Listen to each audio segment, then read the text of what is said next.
Hello, everyone, and thanks for tuning in to the gold medal game of the Canadian Vision Impaired Curling Championships 2026. The event was held in Edmonton, Alberta at the Granite Curling Club from February 2nd through 6th.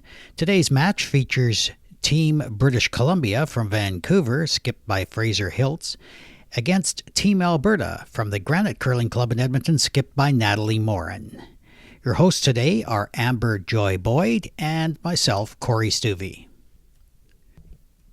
It's a pleasure being here today. We're here for the gold medal game, and it will be between the team from Edmonton, Alberta, representing Alberta. Home club is the Granite Curling Club, and a team from British Columbia from Vancouver. So we'll get into the who's participating as we continue on this afternoon. And we appreciate you joining us this afternoon. Teams are just throwing practice rocks now, and soon we'll be underway with the first round. I should also mention that Amber was the skip of the Regina team who participated in this event after an absence of a couple of years. You guys were back. So, Amber, what did you think of the week? Oh, it's been an amazing week. We were so happy to be here. We had a ton of fun. I will not tell you what we placed, but we were so happy to be here. Well, the fact that you're on the broadcast team tells us it wasn't one or two. You're right. But participating is the main thrust of this, and the sense of community and fellowship and all the rest of it is so important, as well as the curling itself. It's all about the fun, guys. If you're not having fun, you're doing something wrong. Yeah, you've got that right. Team BC is skipped by Mr. Fraser Hiltz, and playing third is Dave Viss. Playing second is Henry Viss. Their lead is Monica Nelson. Their sweeper is Tom Kennedy, and coach guide is Pat Willing. On the other side of things, the Alberta rink is skipped by Natalie Morin. Third is Roger Morin. Second is Steve Vandernees, and the lead is Laurie Heisert. Sweeping for the Alberta team is Carrie Anton, and the coaching guide is Mandy Collins. So they're about to get things underway here. It's the first end of the CVICC gold medal game, and it looks like the first rock is being delivered by Monica, so Alberta does have the hammer, and we're underway with our gold medal game. As the afternoon goes on, we'll try to be as descriptive as we can. Obviously, we appreciate the fact that a lot of people are tuned in who may be visually impaired and who may not be able to see the live camera feed that we're offering here. So you're relying on audio only. So we'll do our best to tell you what's going on this afternoon as it takes place. First rock was delivered, and she's right in front of the house. And Laurie Heisert has thrown her first rock in end number one.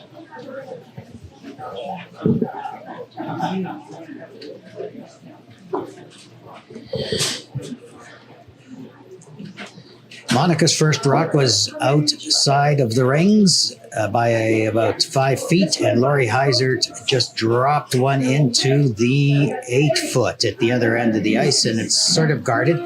What we'll use for the most part is a clock system here, so 12 o'clock being the top of the rings, the back of the rings, and 6 o'clock will be the front of the rings. So Laurie's positioned her rock in the 4 foot at about a 10 o'clock position. So it looks like Fraser is wanting to take that rock out, or hopefully take that rock out. Come up to it. Amber, you're the one that's going to have to tell me what's right and what's wrong here. You're the skip around here. Doing so good so far, Dory. I just watch too much curling. That's my problem. That's perfectly fair. Monica's first stone coming out. They're sweeping it. And it looks like they may be a little bit light on that one, but they're on it. Yeah. Over the hog line. And are they going to get it into the rings? They are, it looks like. Center line, into the house. Nice weight on and both it's between the 12 and the 8. Yeah, you bet. And it's right at 6 o'clock. 6 between o'clock. the 12 and 8. That's a nice shot. It is a nice one. Beautiful weight from both the leads. 3 rocks thrown and 3 rocks in play. Typically, the lead position is a B1 or a total, so it's often quite hard to throw a good rock because as a totally blind, it's imagine trying to play a game totally blind. So to throw weight and line is incredibly hard. You're so right, and we'll get into that as the afternoon goes on. Maybe we can talk about the makeup of a visually impaired curling team and the participants. Laurie Heiser took that last rock out. It was a hit and a roll.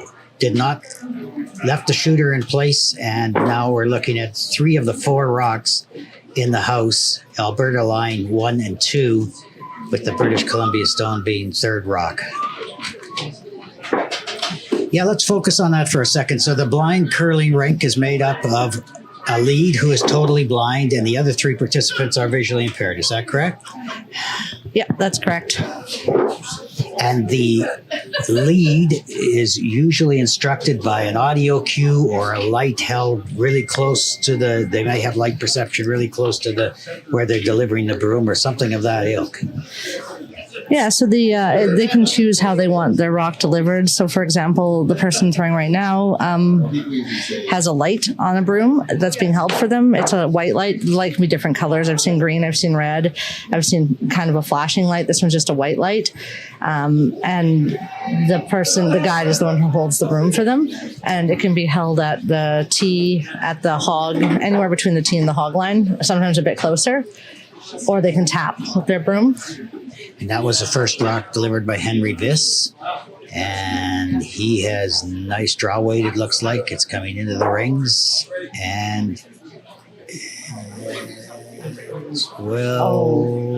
it rested. At the back. In the 12. Or no, it's gone through. It went too far, apparently. It's in the 12. Is it? Yeah, it's just on there we go. It's at like 11 o'clock. The other side of Natalie. The joke of 11:30 in the 12 range. We're calling. They're shooting away from us now, so it'll get a lot better on the even number of ends here. Trust me.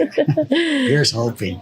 There's a monitor above us we can check out, but we have to crane our necks to see it. So 5 rocks thrown and 5 rocks in play. 4 in the house, in fact. First rock thrown by Steve. And they're not sweeping it. Good weight. Nice weight. They're trying to hit the one at the back, one at the edge, sorry, and it's hit it out. Yep, right out. Good. So it's sitting in the 8 foot at about 11 o'clock. About 11 o'clock, and that is shot rock. Yeah. With British Columbia being probably 2 and maybe 3. Yeah, so they're first and second shot. Yeah. And Alberta's 4th shot. 4 are sitting in the house. Again, if you're just tuning in, this is the final gold medal game of the Canadian Vision Impaired Curling Championship from the Granite Curling Club in Edmonton, Alberta. Thanks for tuning in.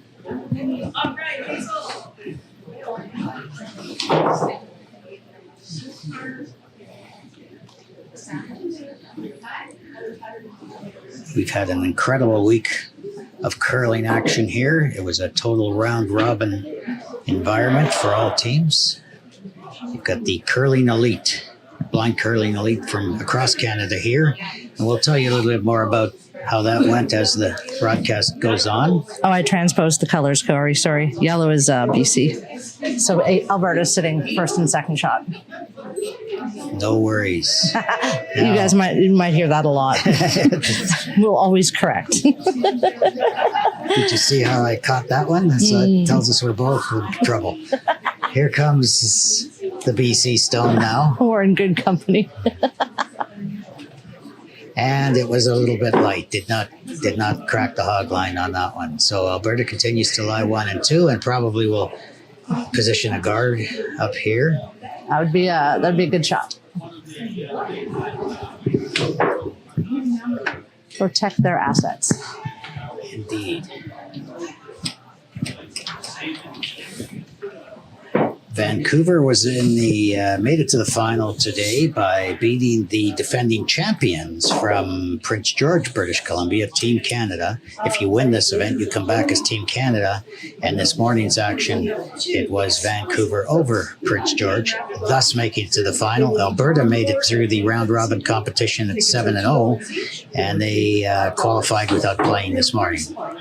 Steve's delivering his second stone here, and both. And the other one's 10. So how many tickets would you like? Carrie is on at sweeping, and Roger also. Looks like nice weight. And we are a little heavy, eh? Oh, it ticked. Ticked. It ticked. So it remains in the house. So I think Alberta is looking at about 3 right now. Three, and one is at 12. One is at, I'm just counting, 5 o'clock. All in the 8 foot, and one is at 11 o'clock. Yeah, now with digital clocks, this is hard to do, eh? That's right. 12:13 or 1:42. That's right. Oh, we're doing great. Lots of rocks in play. First end action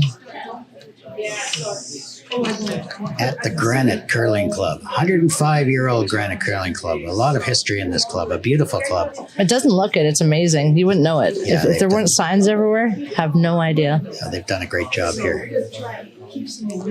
The last Steve, when he was throwing, he also used a light on a broom to throw. This curler has a light on a broom at the far end. So the skip is the one holding the light. And this light's kind of cool. It's actually the length of the broom lights up. I'm not sure how they accomplish it, but the whole stick has little lights on it. And that participant would be David Viss, who's throwing third stones, his first. And he's got one of the Alberta stones, and he's rolled in nicely.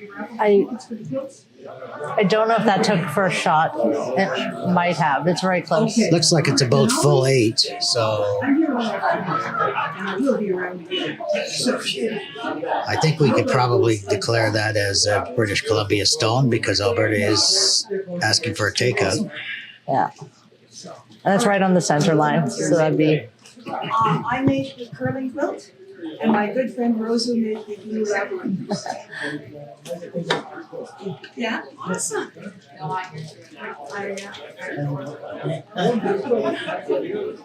Right on the center line, so 6 o'clock. Roger Morn throwing first rock of 2, and they've called for sweeping. Looks like it's coming right down the center. He may curl a little too much. It might tick. No, it's off. It's off. It's off. Oh, it's going to hit theirs out. Ooh, that's too bad. It took one of the yellows at the back. Exactly. Oh, it stayed in. It's stuck at the back. Sometimes I started. It's stuck at the back 12. During making. All right, at 12. Who it belongs to. The yellow, but that yellow at 6 is definitely the one sitting shot now. Right on. So British Columbia is line 1. Alberta is second stone. Well, And there's a few others in there as BC discusses the rock. Let me do that. But BC is first, Alberta's second and third, and so they have the next 3, third and fourth. They can get that out. That'd be great for them.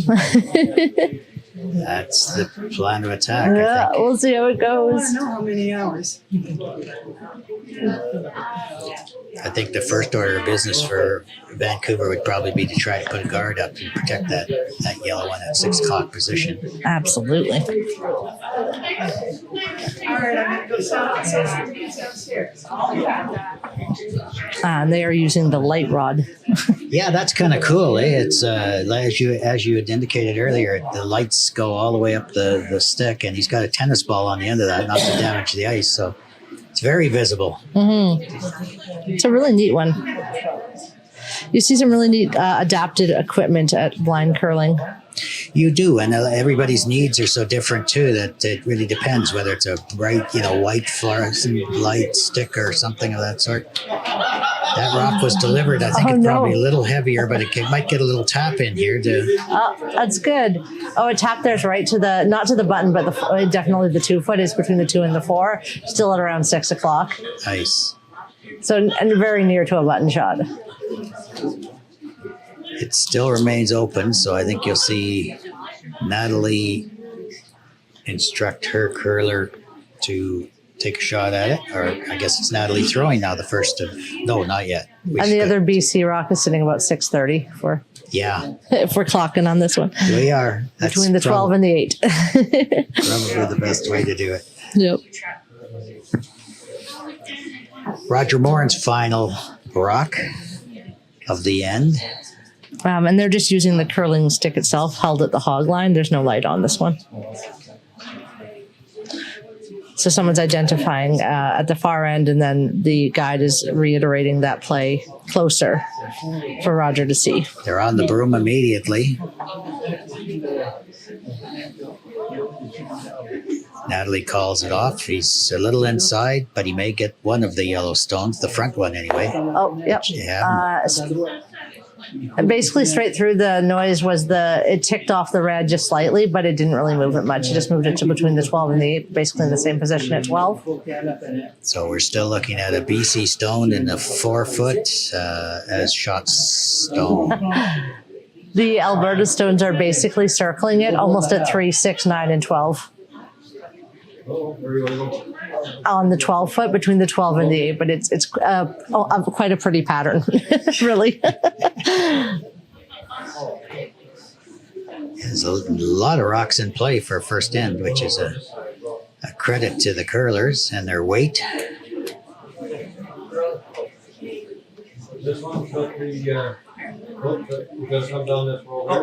As Fraser Hiltz will throw his first stone.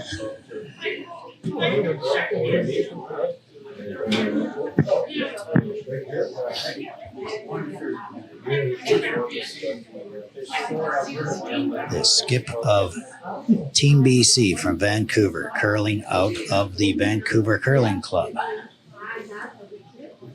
Oh, they do have a light on for him this time. At the hog line? They do. Taking lots of ice, so just apparently throwing a bit of a guard, keep that 1 point secure. Nice weight, no sweeping required. In fact, maybe a little warm, but you see as it crosses the hog line, it's curling a fair bit.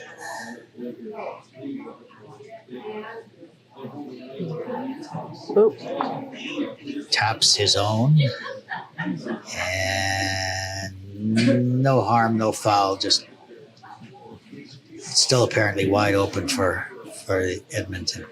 So now there's one sitting on they're both sitting at the edge of the 2 and the 4, but one is at about almost at 3 o'clock and one is just past 6 o'clock. The shooter. So Fraser got a little tap on that one and rolled in behind the red, so it's British Columbia line 2.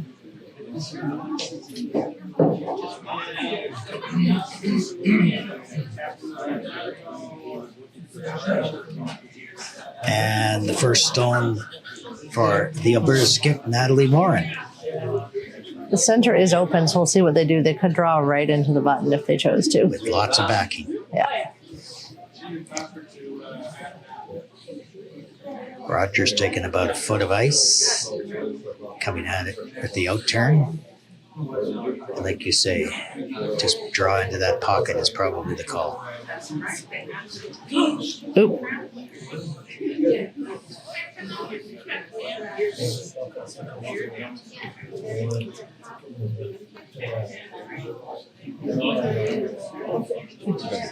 First stone, fair bit of weight.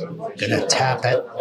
He's got one of those out and also lost the shooter. So I think we're looking at one Vancouver stone remaining behind that front guard. And The one at 3 o'clock has left the playing field.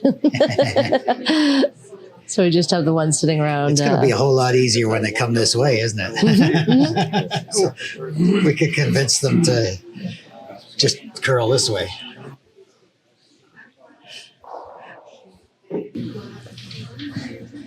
first end action from CVICC 2026 from Edmonton, Alberta. Thanks for tuning in this afternoon, a live stream. I'd like to thank Tim Burton for providing the technical expertise for this afternoon,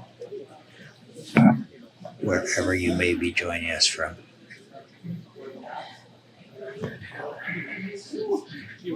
This will be Fraser's final stone of the end. He's taking a fair amount of ice, probably just looking at a draw. Onto that back one.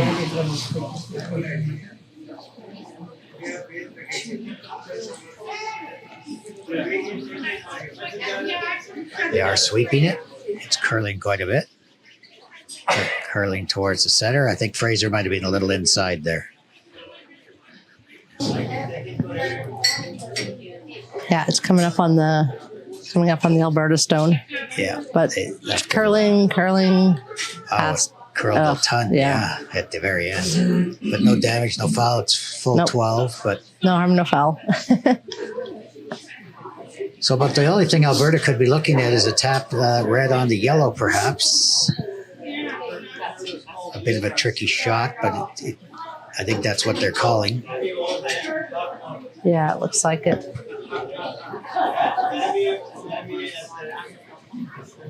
Big shot for Natalie.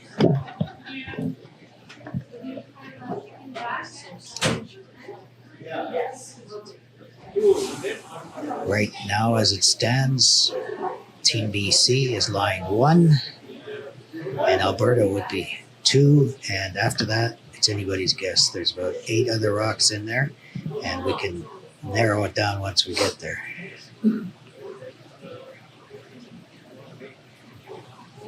Natalie's taking about 4 inches to the right of center line, and the rock is 4 inches on the other side of the center line.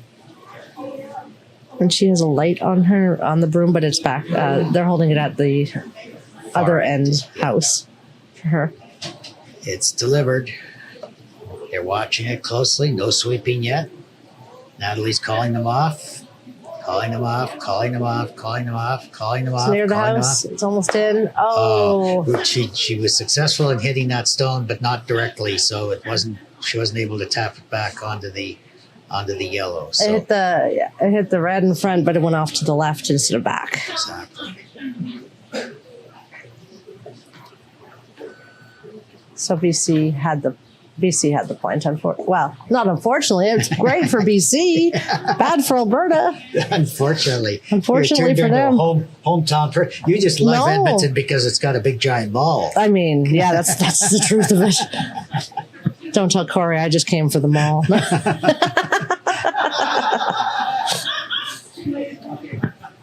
I think I spotted you there last night. Are they restocking this morning? Yeah, is that the deal? Thanks for bringing the bus to pick up all my things. I appreciated it. Did you call the airline? Did you remember to let them know I was coming with the oversized? The oversized cargo flight. 1-0 Team Vancouver over Team Alberta or Edmonton, whichever way you want to look at. I guess I better call them Alberta or the Calgary folks will be upset. Somebody will come for you. Somebody used to say to me, I reside in British Columbia, and they said it's the Vancouver Lions if they're winning, it's the BC Lions if they're losing. So there you go. It's probably the same scenario here. All right, this game got a whole lot easier to call because they're coming this way. No more neck strain on this one. We get a break.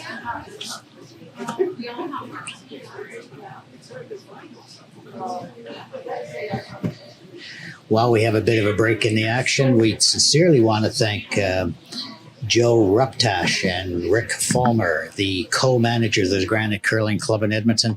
They've been just unbelievably supportive and hospitable this whole week. The ice has been great. Their staff has been awesome. They've done everything we've asked them to do. It's just been a super, super experience. So we thank the co-managers and the Granite Curling Club for their hospitality throughout the entire week. Just the best people. Indeed. Oh, and they have the cutest pro shop if you need anything for curling. You got something pink there, I didn't you? did. I bought pink gripper, pink gloves, and a really nice bumper for my head. So if I fall on the ice, heaven forbid, my head is protected. And it's a cute toque. Really, really cute toque style. So highly recommend. Oh, there you go. They didn't tell me to say this. I'm just telling you. Well, in Edmonton, yeah, shop at the Granite. Yeah, 100%. The British Columbia first stone from Monica ended up being, again, we'll use the clock as we look down, ended up at about 3 o'clock. And Laurie Heisert's first stone is just in front of the house, say about 10 o'clock-ish. Monica in the hack for her second stone of the second end of the gold medal game this afternoon. From sunny Alberta. God, the weather's been great. So good this week. We can't complain. I thought it was supposed to be cold here. There's lots of snow and lots of traffic. It was negative 36 the other week in Regina, so I will definitely take the plus 11 we had here yesterday. I think so. Look at this weight. Monica, beautiful weight. Might be she's going to be right in there. Just trying to past sweep the it out. center, and it's through. Yes. Thought it was going to slow down, but it's skied up pretty good, especially down the middle. And Laurie Heisert's second rock. To the team with the home field advantage, the Edmonton Blind Curling Club curls out of the Granite here every Saturday afternoon, so they are very familiar with the facility. Not that at this stage of the game that would help much, I wouldn't think, but I don't think there's a home court advantage for curling. Unless you know exactly where that little nook and cranny is on the ice. Exactly. Laurie again left her short of the house, about halfway between the house and the hog line. 2 rocks out in front, can be used by as wide guards, perhaps.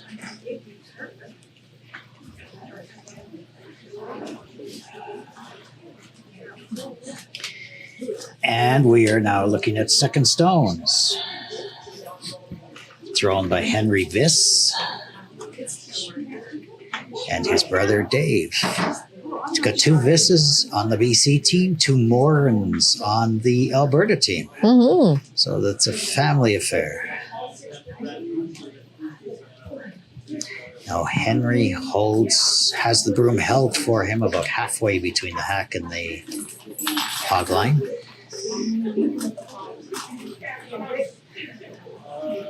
And away it goes. They are calling on a bit of sweeping just to keep it clean. Here it comes. Almost at the hog.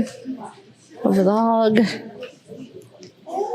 Oh, into the house. It's needs to stick. It needs to stick. Yeah. They're sweeping it out. They're sweeping it out. Let's stick. Monica's. No, right through. Yeah. Right through. So it's really cleaned up, apparently. Oh, and I guess we can also mention that in blind curling, some people stick or cue curl, and some people use a broom, go into the hack, and some people use a crutch. So there's also different methods of delivery. That's a good point. For blind, as I guess there's in typical curling, but that's an excellent point. It shouldn't prevent someone from wanting to participate if they're their vision level and or if they're not able to get down the hack or whatever, there's still room for you in curling. First rock delivered by Steve. And again, it could be a little warm. They are really sliding him down. I think he's going to stick around for sure. This one looks like it's going to stay. Yeah. He is full 8 foot. And that one's about 2 o'clock in the 8 foot. And that one's sitting shot now. It is. So Alberta is line 1.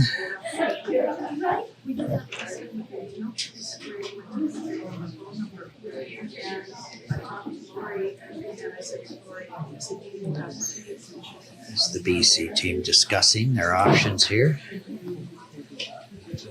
I think Fraser has the room situated drawing up to the Alberta stone that was just placed there. Or he's taking a lot of ice for a takeout, so I think they just want to draw up to it. Mm-hmm.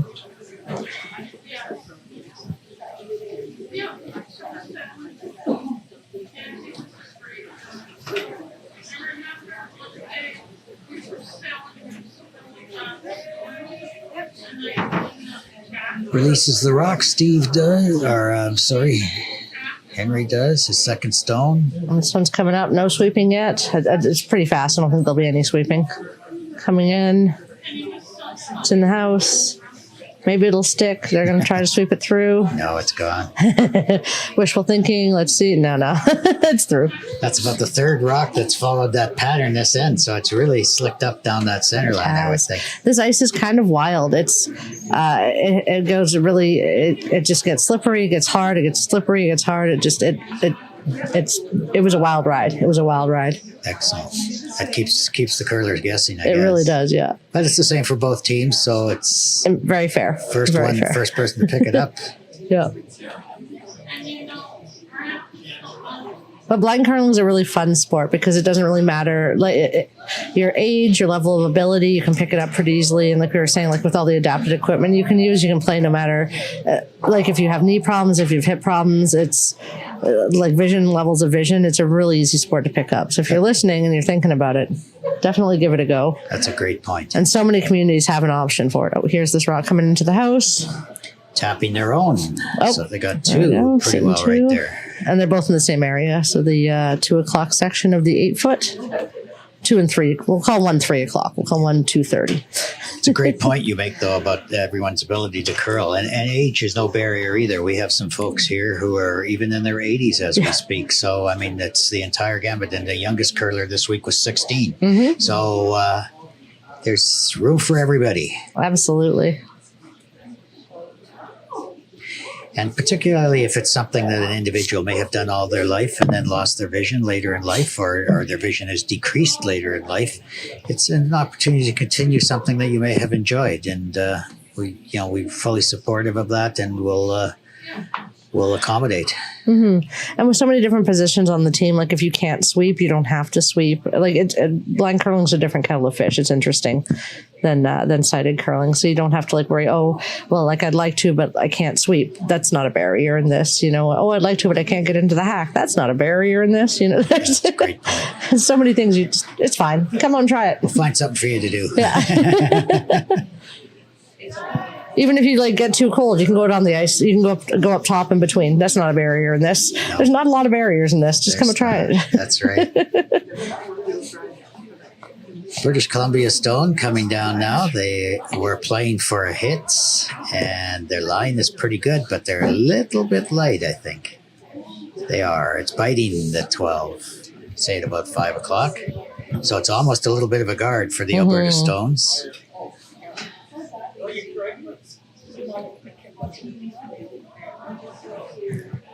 How long have you been curling, Amber? I have curled since, a long time. I curled when I was 12 on a sided league and in university on a sided league. So also just a couple of years. Just a couple of years. And then I took up blind curling in 2011. So again, a couple of years. There you go. I think I came to my first nationals in 2013 or 14. So a couple of years. Have you noticed the level of competition increase from when you first attended?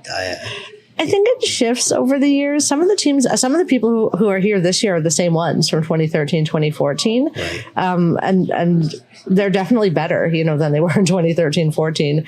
But it's nice to see people change out and shift. And the teams are definitely... The Nationals is definitely a different kind of game. It's fun. It's a little bit harder than the hometown teams, but and a little bit harder than the Westerns. It's a little bit harder, and it's fun. It's nice to be here. It's nice to see the level of play. It's nice to see how far people come. And the camaraderie and fellowship and socialization off the ice is a big factor too. Mm-hmm. It's like meeting old friends once a year and being a part of the community, and it's just a good deal all the way around. Mm-hmm. This one came to rest on center, right at 6. Like it's a guard, right at 6 o'clock, about a foot off the house. Yeah, I love to see the people. It was so nice to come back. I had to take a couple years off for a couple reasons, and it was nice to come back this year and see how many people were here again.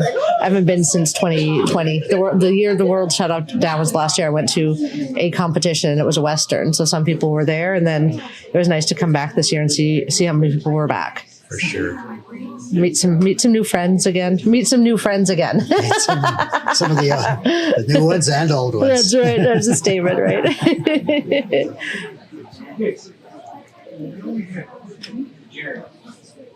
So keep new friends, make new friends, but keep the old. One is silver, the other is gold. That's how it goes. That works. That works for me. Well, in Edmonton, the curlers were guests of the Sandman Hotel, Edmonton South. We'd like to thank all the staff there. It's a gorgeous hotel. If you're ever in Edmonton, please consider the Sandman South Edmonton. There's a Denny's there and a Chop House there, and the staff have just been amazing all week long. So we want to thank everybody at the Sandman for their hospitality and kindness. Great hotel. Oh, just the nicest humans. Very kind. Here comes British Columbia Stone looking for a takeout. Excuse me. And it is gone through completely.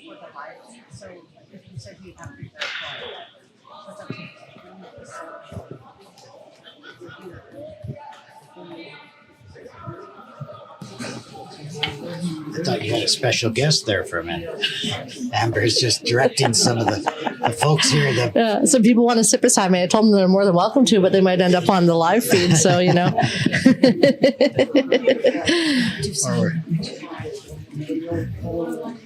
So that rock went through. So Alberta will probably try another guard here. Roger Moran throwing the third for Team Alberta. 1-0 British Columbia. Second end action, CVICC 2026. Roger delivers his stone, and it looks like the weight might be pretty good. They're not sweeping it, not touching it.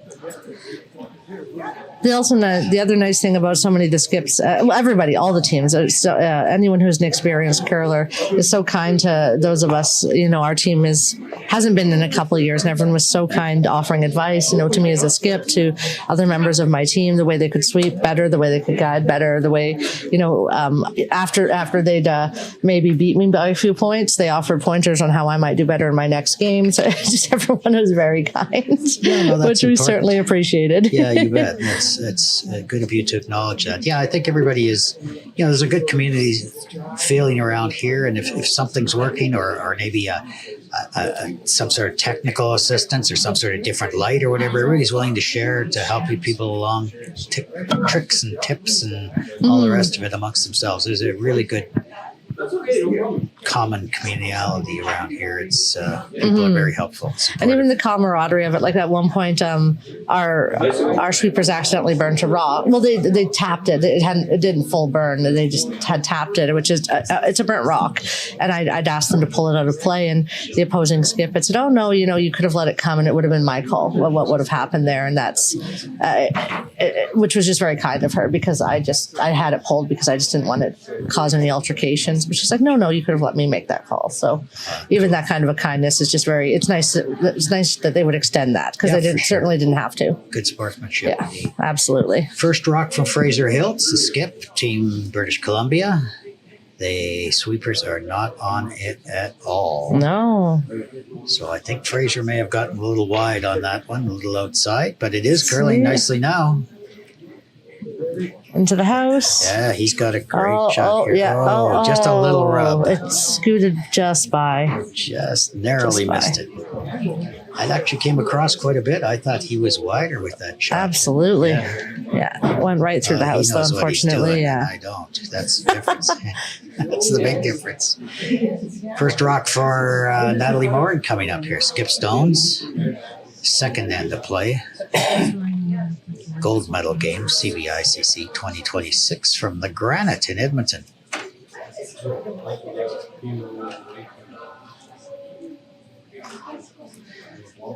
The Edmonton Blind Curling Club have been curling here many, many years, since 1974, in fact. So there's a beautiful relationship that has developed between the blind curlers of Edmonton and the Granite Club. They come out Saturday afternoons, and I know they have a lot of appreciation and respect for each other. So it's great that we could have this event here this week. Absolutely. Very kind of them. Natalie's in the hack, delivering her first of 2 stones. Natalie has the hammer. BC has the point in the first end. And here we go. Beautiful delivery, Natalie. One of the best. She is a pro curler for sure. They're on the broom. Steve and Carrie. Carrie Anton, the designated sweeper. Steve, It's almost at the house. It's going to tap that red. Oh, it tapped and rolled, but not quite enough. It's a good little guard. It though, is, I think, absolutely. It's hard to tell if it might be touched. I don't think it's touching the 12. No, it's hard to tell without being an overhead, but I don't think it's quite touching. It wouldn't be out playing the yellow anyway. No, absolutely. If it is, it's not helping. No, that's right. It's lingering.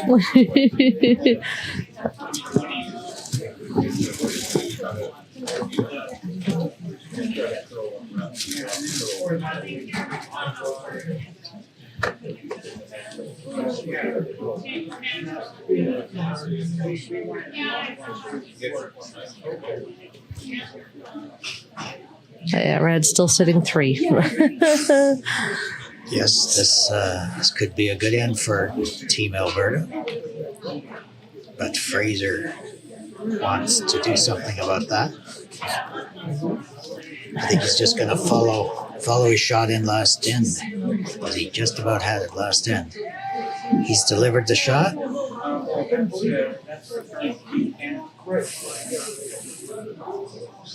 Here it comes. Halfway down the ice, it's starting to curl now. He might have a dandy here. Oh, it's going to rub on the front and stay.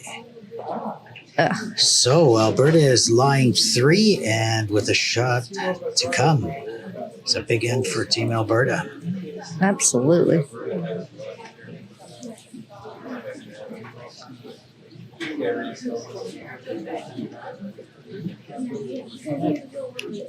So the 3 sitting in the house are at 2. They're all in the 8 foot. There's a 2 o'clock, a 3 o'clock, and about a 7 o'clock, and it's between the 8 and the 12. That works. And then there's 2 yellows that aren't counting yet, if at all. And they're on the 12 foot. One's at about 4 o'clock and one's at about 8:30.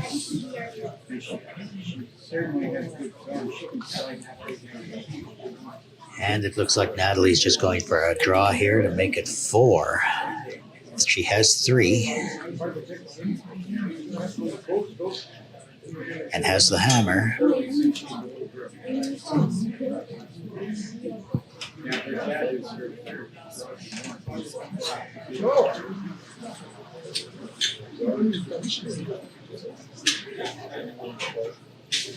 Natalie delivers a stone. Sweepers are on top of it, but not brushing right now. It looks like they are starting to sweep now as it crosses the hog line. It looks like she's got a beauty here. If it just needs slows to down. slow. Just needs to slow. It's at the middle. It's at the button at the 4, 8, between 8 and 12, and it's stuck. Beautiful Nice. draw. 4 points for Team Alberta. And that's right back at the 12. Brilliantly done. Good weights. Well done. So while we are on the air here, we also have a bronze medal game, and it looks like Team Nova Scotia is leading Team Canada 4-0 after 2 ends. So Team Nova Scotia up 4-0 after 2 ends on sheet F, and we'll keep an eye on that one for you too, as the bronze medal game is going on concurrently with the gold medal game. And after 2 ends of play at our gold medal game, our feature broadcast Score is 4-1 for Team Alberta.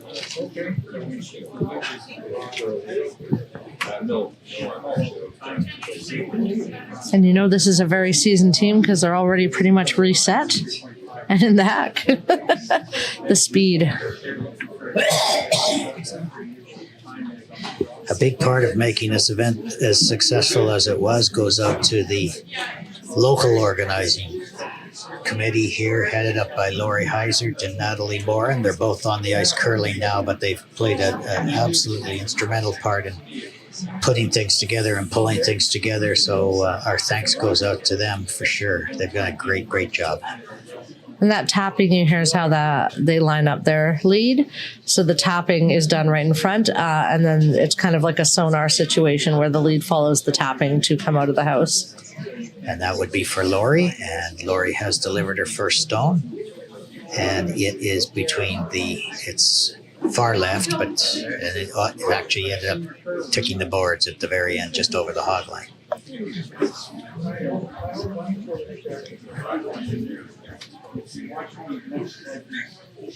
Monica's in the hack to deliver her first stone. Monica Nelson from Vancouver, British Columbia. And some people tap the far end of their broom, so the wood part, and some people tap the soft part, like the brushing part, and some people will say a name, so they might just say the player's name over and over. Some people will just say here, here, here over and over. So it's different people like different verbiage or noises to come out of the hack with if they want to use auditory cues. Yep, that's a good call. The listener may have heard somebody on the other game say Mary, Mary, Mary, and that's for the lead of the Nova Scotia team, Mary Campbell, who's curling and has curled for many years, but that's how she is directed on there as to what to aim for. So you're right, everybody does things a little differently, whatever works. Here's a tapping again from Natalie for Lori's benefit.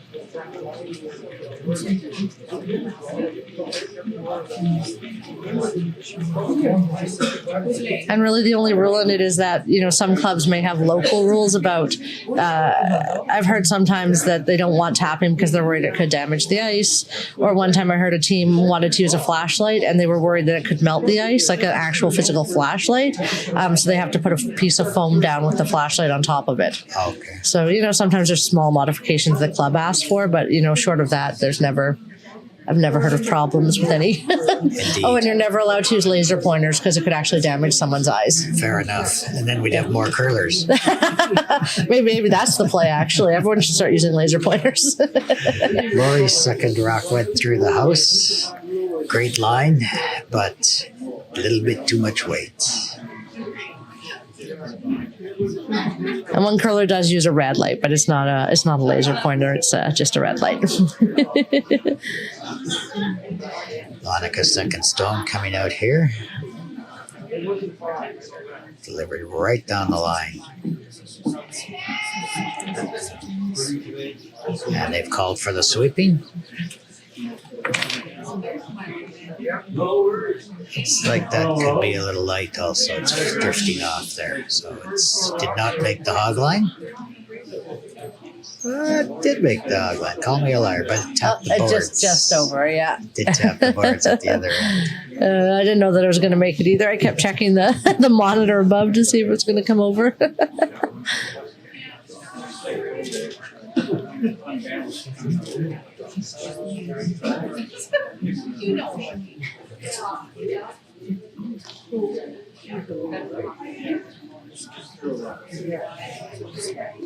We are third end of our gold medal game from Edmonton. I have to pause. Last year I was calling them innings. Excellent. So that's everybody thought they were tuned into Blue Jays baseball. Perfect. So I've got to be cognizant not to do that this time around. There's Steve. Steve's got quite a delivery. Slides halfway down the ice. We'll just confuse people quite a bit, and we'll ask about the halftime show in a few minutes. Seventh inning a stretch. Halftime show. We could sing "Take Me Out to the Ball Game." Perfect. Just confuse all the sports. Exactly. Work them all out together. First stone from Steve. Looks like it's biting from this end, is it? No. No. About a foot. At least a foot away. Yeah, that's, Maybe you need some new glasses. I think I need some definitely stronger ones. Only that one. Only. Maybe that's what we all need, just some new glasses. We're a new host. Whichever comes first. Whoever can make us the new glasses will make a mint. That's right. We need meta glasses here so we can just say, what are we looking at? That's right. What's ahead of us? Here's Henry with his first stone. It's coming up to the hog. They are sweeping it a bit, probably just more or less to keep it straight. It's on the center. They didn't want to tap that red one, but into the house. they did get a little rub. At the tee. So they're laying Into one. the 4. Yeah. Good. And it's at I'm thinking 10:30. 9 o'clock. Yeah, 10:30. Sure, that sounds good to me. We're only off by an hour and a half there, so that's not bad. What time zone are you in? Is that AM or PM? If it's Saskatchewan time, it doesn't matter. Yeah, you guys don't switch. That's right. Daylight or mountain.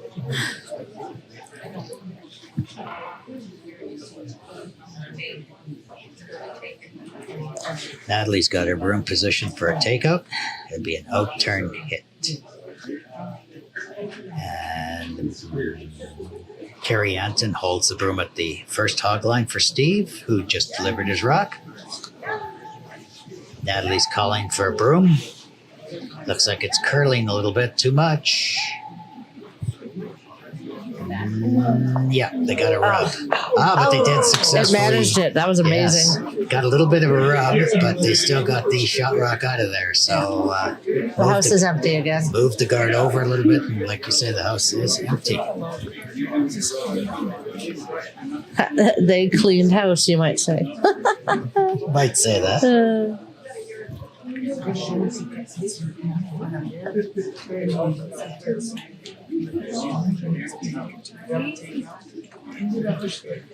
The Granite has little string lights all over the ceiling. I think it's perhaps, when they host events in the summer months, like for weddings or things like that, to make it really ambient. I think it'd be fun if they just turned those on and we could have like a true blind curling event. Now only you would notice that, Amber. Yeah, I don't, I think it'd be fine. All the curlers would be fine, That'd be fun.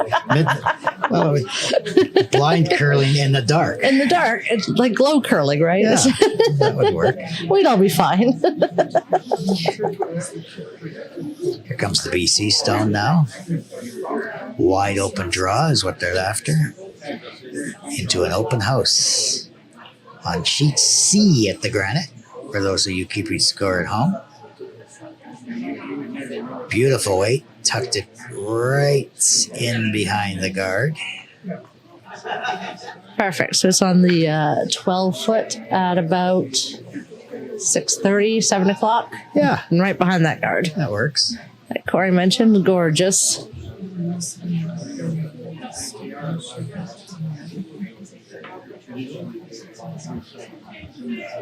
So we're looking at the third stones now. Roger coming down the ice to deliver his first. Still keeping an eye on our other game there. It still remains 4-0 after 2 ends on sheet F in the bronze game. That would be Nova Scotia over the defending champions from Prince George, Team Canada, who were defeated this morning by the Vancouver crew.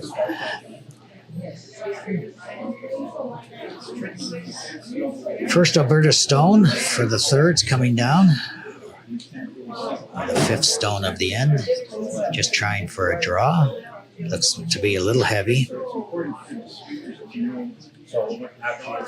As we're into the ring now, 4 foot, 8 foot, 12 foot. It's through. Gone. Gone. Going, gone. Indeed. And earlier we mentioned a guide. So anyone who's not familiar, we might mention the composition of a blind curling team. They get six members instead of the typical 4. So you have your skip, third, second, and lead position, who are all blind positions. But then you also get a sweeper and a guide as well, a guide coach position. And those can be sighted positions, the guide coach and the sweeper. Right, and we should mention too that the designated sweeper, his or her only responsibility is sweeping, so they must stay between the hog lines. Obviously, they can continue with the rock until it's into the house, but their function is to sweep for the totally blind lead, so they are not to be involved in the decision-making process of the game or the calling of the game. So they can't call line or anything like that. Correct. And they could be partially sighted curler if they wanted to be. Absolutely. But they could also be sighted, so it's a choice of the team. BC stone just delivered beautifully behind the guard if it sticks around, and it does. Beautiful stone. So that one's at about 10 o'clock in the 12-foot. Perfect weight. Couldn't ask for any better than that.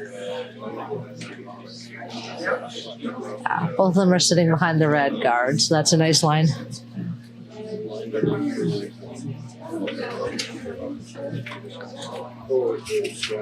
And then the coach guide position, I mean, in theory, could also be a partially sighted, but most people choose to bring a sighted guide. It just makes things a little bit easier.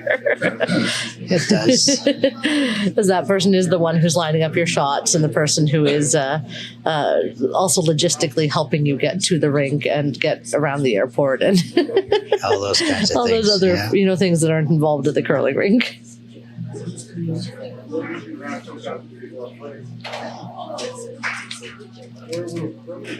Absolutely. As the game has evolved, at one time, a sighted participant did throw stones way back when I curled. At one time, it was even third stones, and then it got cut back to second stones. But at a national event like this, there is no sighted participant throwing stones. And that's probably a good thing because it's blind curling. Exactly. Beautiful rock thrown by the Alberta third here. Roger, he's got great weight. He drew the 4-foot, I think. Yeah, it's right. It's just touching the 2-foot, but it's, just after 6 o'clock on the 4-foot. So Alberta is line 1 right now. British Columbia is 2-3. And the Alberta stone that I thought was in the rings and happens to be a foot away is counting for nothing. In our home league, we only have 4 people per team, and we play sighted second still. So in our home team, three of them are blind or partially sighted, and then our seconds are sighted and our sweepers. So they do the dual function. Yeah, and I think part of the reason, or the rationale anyway, for eliminating that in the national event was the eventual hopes of participation in the Paralympics, which still one day may become a reality. But I believe the rules had stated there that there had to be, participation only from the blind or vision impaired curlers, and I think that's sort of where that rule was adjusted, because in Western Canada, at the Western Canadian Championships, there is still a sighted thrower also, is there not? I believe so. Yeah, I think they still do sighted seconds at that one. I think there's a sighted second and a coach guide position at that one. Correct. It's a little bit of variance from region to region across Canada, so it's a bit tricky when we come together for tournaments like this. The rules are slightly modified. I know they do things a little differently in Ontario too, but for the most part, we definitely sort of are on the same page when it comes to who throws what stone and how the game's played. It's minimal modification really outside of the lead position as far as the rules are concerned. Curling is curling. Yeah, and a lot of people, a lot of curlers, depending on their level of vision and their level of comfort, do curl on other leagues as well, or on sighted leagues. Or I just want to mention, if like your local area doesn't have a completely blind league, a lot of people choose to curl on. I don't know what it stands for, but the FOG league, so the 65 plus, the seniors leagues. Sure. And that's a nice place to curl too, because it's easily modifiable. Indeed, there's a lot of social leagues within clubs and such, mixed leagues and social leagues, and there's all kinds of curling going on. The BC threw a stone there. They tapped onto it, so they would be second stone now. Ooh, it's close. And I think it is second, yeah. Yeah, I would think so.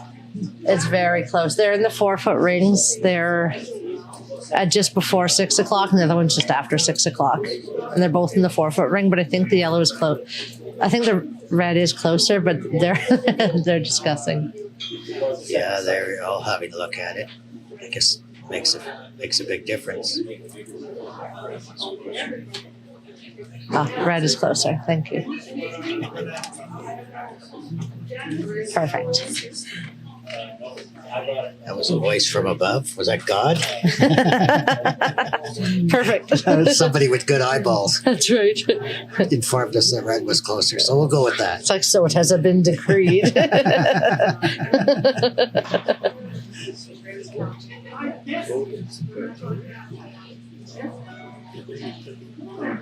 So I would assume, with red being closer, that Natalie would want to put up a guard here. Yeah, it would be nice to put one up right on the center line. Her first stone. Yeah.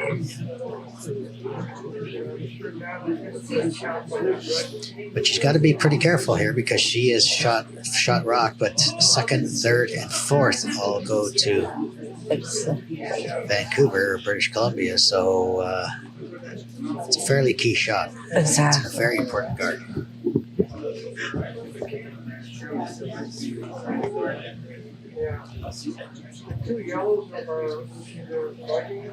And there's still a few rocks to play out this end.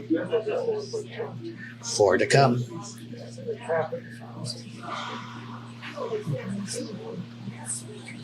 Natalie delivers her first. No sweeping yet. Interesting. Oh, Natalie was going for the takeout here. Oh, yeah. And she got it. She got it. Nice. It's an interesting call. Rather than guard it, she decided to go for a takeout. It was wide open, so it's probably a good call. That's why she's down there and we're up here. That's right. The red came to rest at the edge of the 4 and 8 at about their boots 4 o'clock. My Canadian is showing. At about 4. Maybe 5, closer to 5. We'll call 2 5. Alberta stones count. Mm-hmm. In a 4-1 game thus far, Alberta leading British Columbia.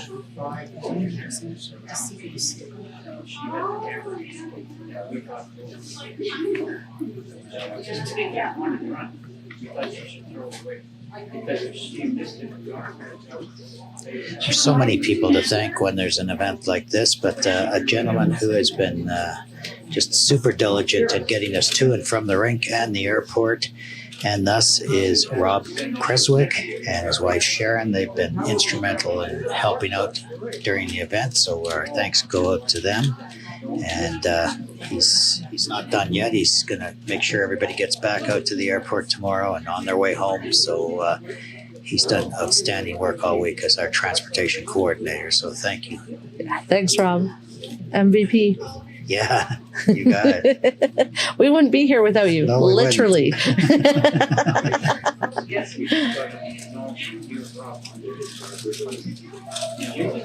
So an intern takeout is what's been called here to at least get rid of one of those Alberta stones by BC. Skip Fraser Hiltz. He's delivered his first rock. Looks a little bit inside. So he's going to rub off the guard. Hit the rock, hit the guard back into the house, which hit the yellow rock and hit the other yellow rock. So both the yellows have been pushed. So we're sitting one yellow in the 12-foot at about 10 o'clock and one red at the very edge of the 12-foot at about 7 o'clock, and the 2 reds are still in the center. And one of them fairly well guarded with the yellow stone out front. That was a ricochet. Correct. That's where a shooter went. the bus situation has been interesting in the morning. We leave at 7:45 to the rink, so bright and early. And the first day was a true 7:45, and then the next day was a 7:40. And I think today by 7:35, if we weren't out there, no, I'm joking. No one was getting left behind. But every day it backed up about 5 minutes. Yeah, rush hour traffic in Edmonton. I guess we adjusted accordingly. Did you miss that line? That's right. 7:45 or sooner, Or sooner. whichever comes first. Here comes Natalie with her last rock of the end, her second stone from the end. Just looking to plug up that center and take away that takeout. They're on the brooms now. It looks like she's got a beautiful shot here. Nice weight. Calling off the sweepers. Letting it coast in. She's got a little rub off that yellow, perhaps. No, she's not. So I'd say it's sort of half guarded. Definitely the shot stone is guarded, but the second Alberta stone in there would be open. It's stuck about halfway up the ice. Someone's cell phone's ringing out there. Wonder if they're calling about their auto insurance. Probably. That'd be appropriate for blind curling, They're right? probably calling about the quality of the play-by-play of the curling game. That's right. Though, how do we who do we complain to? They don't know their red from their yellow. They don't know their left from their right. Having blind Are they blind? What's going on? commentators doing blind curling. It could be just too much blind there.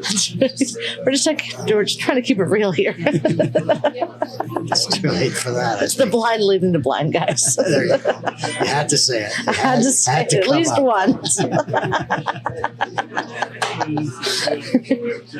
Well, Vancouver's looking at this. I think they're looking at the possibility of a double. I don't know. It's pretty hard to tell whether that's there or not. It might be if they angle it If the properly. angle's just right, they can do it.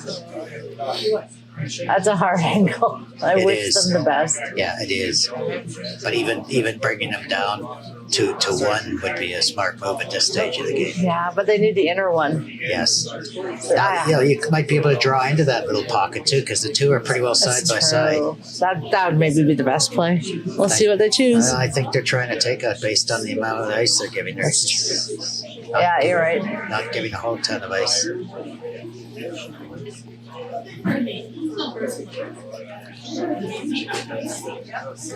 We are in the third end here of the Canadian Vision Impaired Curling Championship from the Granite in Edmonton. Thank you for tuning in.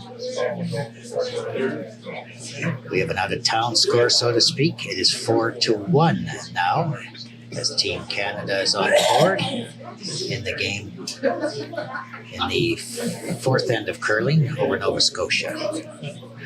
Here comes a rock from British Columbia to complete the third end. Looks like he may have been a little inside, but they're on the brooms. Fraser Stone. Is he going to get a rub? No, he's not. He's by it. But he's It scooted everything. put it out, yeah. And it's through. So it looks like we've got another 2 on the board for Team Alberta. And after 3 ends of play, it is 6-1 for Alberta over British Columbia.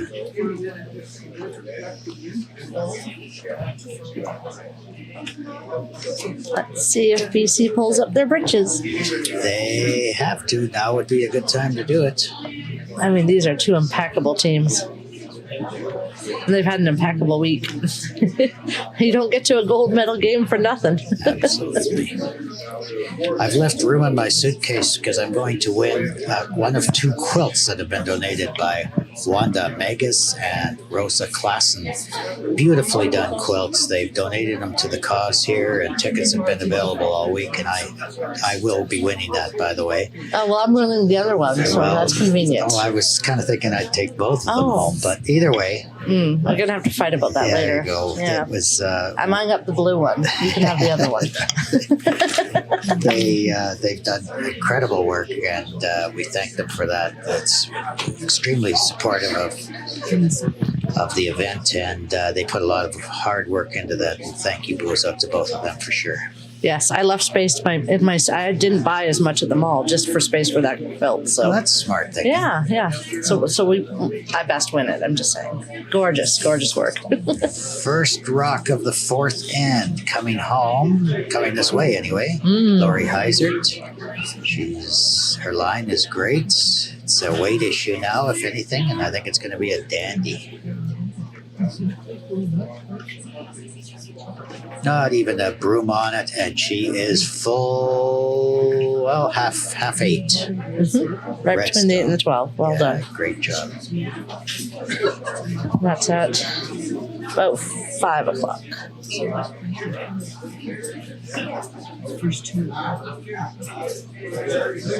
Nope, 7 o'clock. I'm backwards.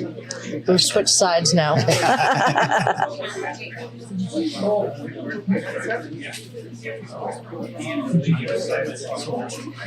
Monica Nelson, first stone, fourth end, in a 6-1 game. Alberta leading after 3.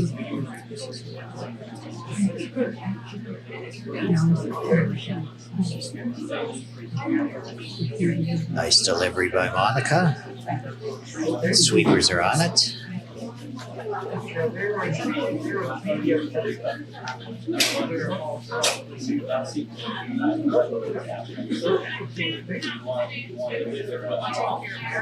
Beautiful lines right on the center line, just over the hog line. Long guard that they can use. And the shots to come.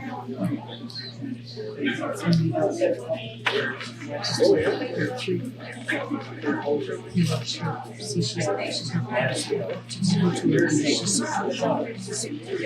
hear the tapping. That means Lori Heisert is about to release her second stone. And she has done just that. No sweeping yet. Coming down the ice.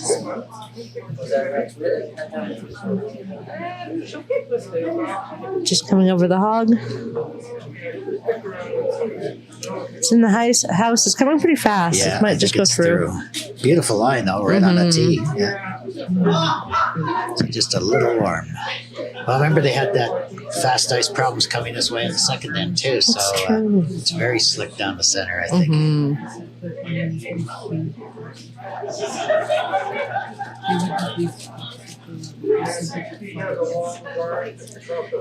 Some of our listeners may have been keeping track of the event through the Curling IO feature online, and the Sydney Curling Club, Sydney, Nova Scotia, who were the hosts of this event last year, were gracious enough to donate their IO account to us. So we've been having our scores posted end by end throughout the entire event, and the fellow looking after that in Edmonton has been Garth Klassen, and we thank him very much for being our official scorekeeper throughout the event. He's done a great job.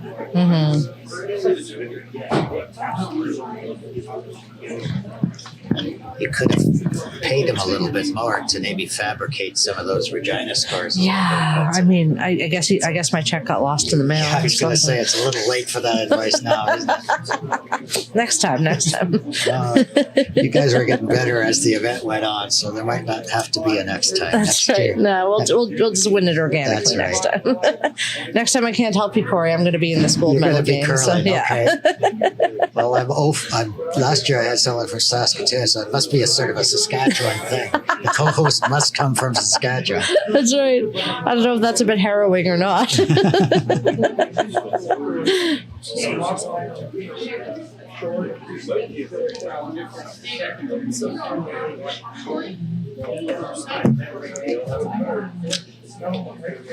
are in the fourth end. It's just because people from Saskatchewan are good at talking. We have to be. The prairies are quite large. That could be it. We need to talk quite loud and to get over the distances. Let's go with that.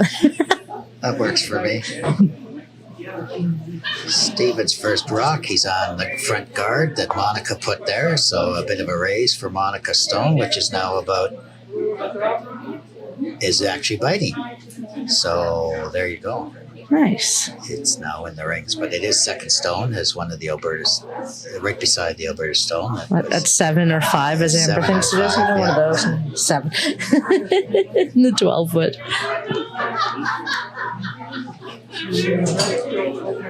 Again, it depends which time zone. If you're in Saskatchewan, apparently. Yeah, you guys don't change your clocks, do you? That's so wise. I think the rest of the country sort of goes, why do we do this? 10 years ago, I think in British Columbia, we voted on it, and everybody said, no, we don't want to do it anymore, but nobody did anything about it after that. Well, the farmers went, we get up when the sun gets up. We go to bed when the sun goes to bed. It makes no matter what the clocks say. Fair enough. So why would we change them? So when we've never changed our clocks. There's never been daylight savings time in Saskatchewan, literally for that reason. So it made no difference. No. Because the way our agriculture works, we would have just gotten up when we got up. So it's a really good theory. It is a good theory, and I think the only reason the rest of the country still does it is because you don't have to really do much anymore. Your iPhone changes, all this stuff goes automatically. If everybody had to change 18 clocks, it'd probably be dealt with. Absolutely. Guard on guard there. So we have 2 British Columbia guards who just past the hog line on the left-hand side of the ice, and we have one on the right side from Alberta, with 2 rocks in the house, of course, but long guards out there, so they might be able to be utilized.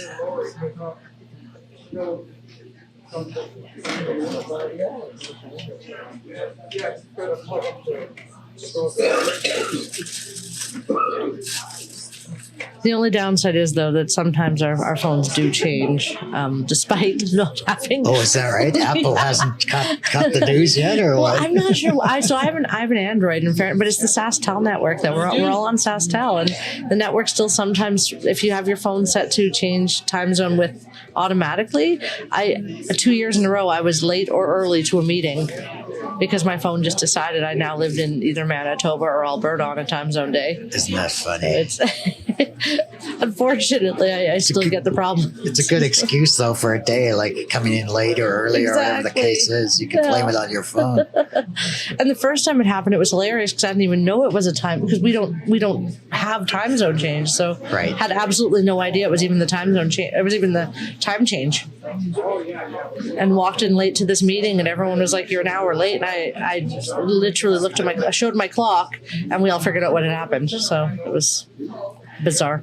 Steve's first rock for Alberta. He's thrown it right on the center line. Center line guard. Yeah, nicely done. Good weight. 3 feet up from the house. Yes. 3-4-ish feet. British Columbia having the hammer here in the 4th end. In a 6-1 game after 3 ends, we're curling the 4th.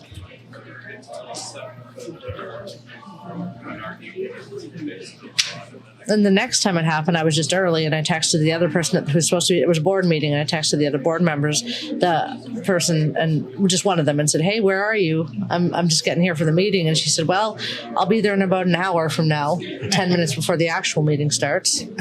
And I looked at my clock, and I said, "It's happened again, hasn't it?" So it's the same thing the previous year. They're counting on you to be confused. So Amber. we just laughed about it at that point. British Columbia delivering their stone. Looking for a takeout here. And it is rubbed on one of the front guards. Oh, somebody took a bit of a spill there. Or He did a dance. hit He a jumped. rock. He didn't want to hit that front guard, so he jumped over it, and Okay. just the way his foot came down, it sounded really clacky. It's been a fairly injury-free event all week. A couple of tumbles, but Let's for the knock on most some part, wood. yeah, exactly. So far, so good. I mean, that is the one thing we cannot guarantee that any curling will be a absolutely. no-slip No, zone, that's right. unfortunately. But I think the automatic assumption is there that this might be a little more of a danger zone than the average event, which it has not been at all. No.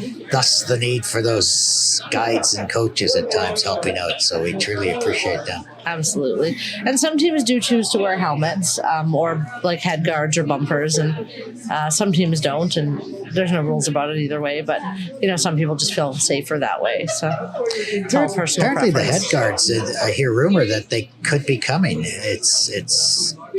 I was talking to our umpire, Yvonne, and he said more and more people are using them these days, and he is an advocate for wearing them, actually. So we might see more of those in the future. I really like mine. It looks just like a hat. It looks like I'm wearing a toque. And the head guard is it's a small piece of foam that sits at the back of your head. And it just protects that the soft squishy part above your neck, Right. which is like the most, it's where you would fall. It's designed to protect exactly where you would fall if you were going to bang your head. Makes a lot of sense. Yeah, and they're quite stylish, so. Of course. That's important. They would have to be if you're wearing Of them. course. Nothing less. What color is yours? It's Dare I black. ask? It's my previous one. We'll tell the shot, and I'll tell you all about it. just shy of the house. They were trying for a guard, and it's there for them. Okay. Perfect. I'm good. So this one's by the brand Gold Line, which is they make all the curling gear. Right. My previous one was an Ice Halo, which is the first brand I'd ever. Actually, a lot of brands make headgear, but Ice Halo was the first one that made the really small ones, and it's a bright pink headband. So that's of course nothing less. But I found I get a little bit cold out on the ice, so I do like that this one's shaped like a toque. And it's a toque with a brim, which helps because I'm a bit glare sensitive, so that little bit of a brim helps. Oh yeah, for sure. Yeah. And it does have an optional chin strap, which is also quite nice. If you are someone who's worried that it could come off, it has the chin strap. Right, particularly if you do a lot of sweeping or whatever. Yeah. British Columbia delivering stone here, And they also had one that was shaped like a ball cap, which I thought was quite clever. If someone likes to wear ball caps all the time. yeah. Trying for a takeout of the Alberta stone here, and it looks like he may have it. He's got it. Beautiful Amazing. shot. Good shot. So British Columbia line 2 now. So those are both in the 12-foot at around that 7 o'clock area. And both of them open, one for sure, and the second one is only half guarded with one of the guards out front, but 2 stones in the 12 for British Columbia. Natalie's playing takeout, obviously. Roger Moran will be delivering his second of 2.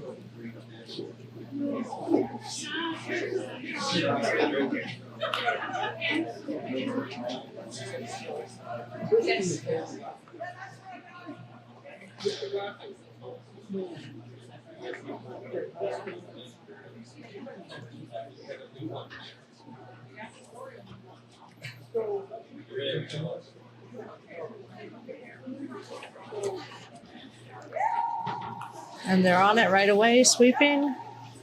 Coming down the Sweeping center. hard. It's curling a lot. Mhm. Wow. Ooh, I don't know. Yeah, it's good to hit the front guard. Yeah, Well, it is the yellow guard out of the way now, so that's good. true. But I think that sort of may have caught something because it was, for the amount of weight it had on it, it really moved. Yeah. So 2 British Columbia stones in the 12 at 7 and 10 after 7. We'll go with that. Sounds good. Yeah, you have to keep the ice so clean as a sweeper just to make sure, because if anything picks, it just can change the direction of the ice so much. That's the Well, other nice reason it's good to have a sighted sweeper if you can. Yes. Because they can really see those little bits. well, I go back to the day when you used those the corn brooms, and that was part of the strategy. You know, if you could drop a corn broom or a bristle or 2 on the ice to slow a rock down, it may or may not have happened once or twice. That's very fair. Yeah. After that was horsehair, I think. Yes, that's right. Yeah, when I was the 12-year-old me had a horsehair broom. They were just on their way out then. Fair enough. I did once curl with a cornhusk broom. We had a kind of a nostalgia game. Yeah. When I was still doing the 12 to 18 range, we had a couple nostalgia games where they bring out the cornhusk brooms because the club still had them at that time. Okay. But they were getting pretty worn. I don't think they could pull together a whole team with the brooms anymore. No, they were something, boy. They were fun though. It was fun to have them. They made a lot of noise. There's some people that could really, you put a piece of rubber in the middle of them and you could really make the windows shake. Oh, Just that'd be fun. Slap, slap, slap. So BC is putting up a guard here, or attempting to. There's quite a bit of weight there. Nice. So they rubbed off the red, but rolled into a perfect guard situation in front of the house. So they tapped off one of the red guards out front, and or at least...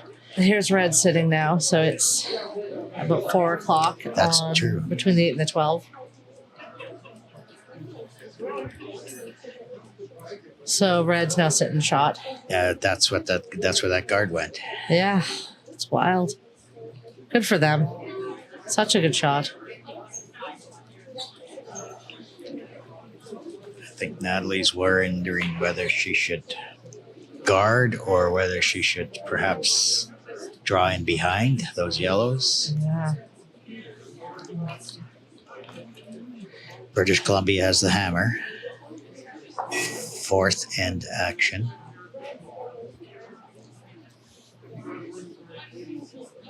It's a hard call to make. And these games, they're supposed to be quick games. Well, all games should be quick games, but these ones especially. Our games are supposed to last 2.5 hours for 8 ends. So there's not supposed to be a lot of dallying. No, but it does happen perhaps a little more so in the vision impaired curling than others, because I think a lot of times people would rather have a look at something themselves rather than rely on, that's a bit of a controversial issue.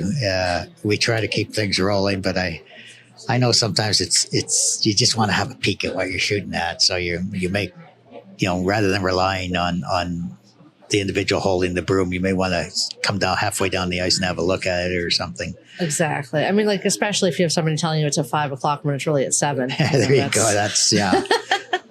Maybe that's why you did so well. Right? I need to rethink a lot of strategies here. That was a little bean. Roger Vaughan's first rock. Second rock, I guess it would be. And he has put a guard up, but it's full 12, protecting that shot stone. And I would say that is definitely second stone too. So Alberta would be lying 1 and 2 right now, with one halfway in the 8 and the 12, and the other full 12. And they've each sort of claimed one side of the ice or the other. 2 BC stones are on the left-hand side, and the 2 Alberta stones are on the right-hand side. And that one that just came in is at 5 o'clock. So we actually do have something at 5. You got it. Finally. 5 o'clock somewhere, Amber. That's right. Yeah. We got there. Jimmy Buffett told us that. That's right.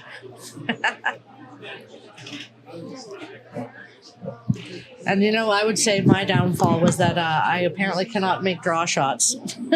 Are you Any other shot you need, I got you. But are you draw a shots? takeout more? Yeah. Is that your game? I as guess. opposed to draw? I thought I could do a good draw. Over the course of this week, I have learned I cannot. So well, you need a couple of.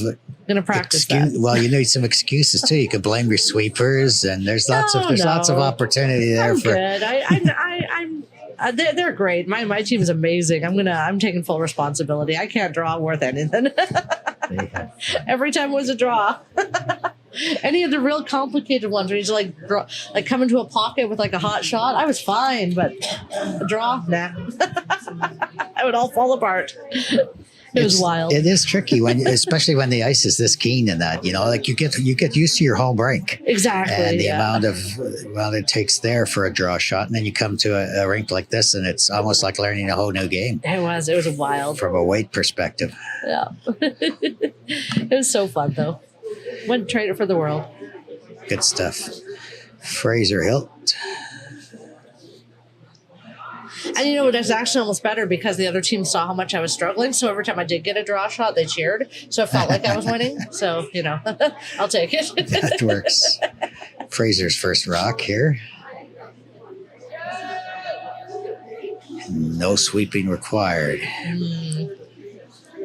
As he's attempting a takeout here. Actually not. He's coming the other way. I thought he would be doing a takeout. He's got to tap his in. Nice rock, but it's still second. They've got 3 stones in there, but it's still second shot. So we're looking at Alberta's shot, and BC would be 2. Alberta would be 3. BC would be 4 and 5. Nice little tap in by Fraser. Just not enough weight. He could have got a little more on that. He might have bumped it back to have, because you're needing about pretty well full 8 to be shot. The Alberta stone is about 3/4 8.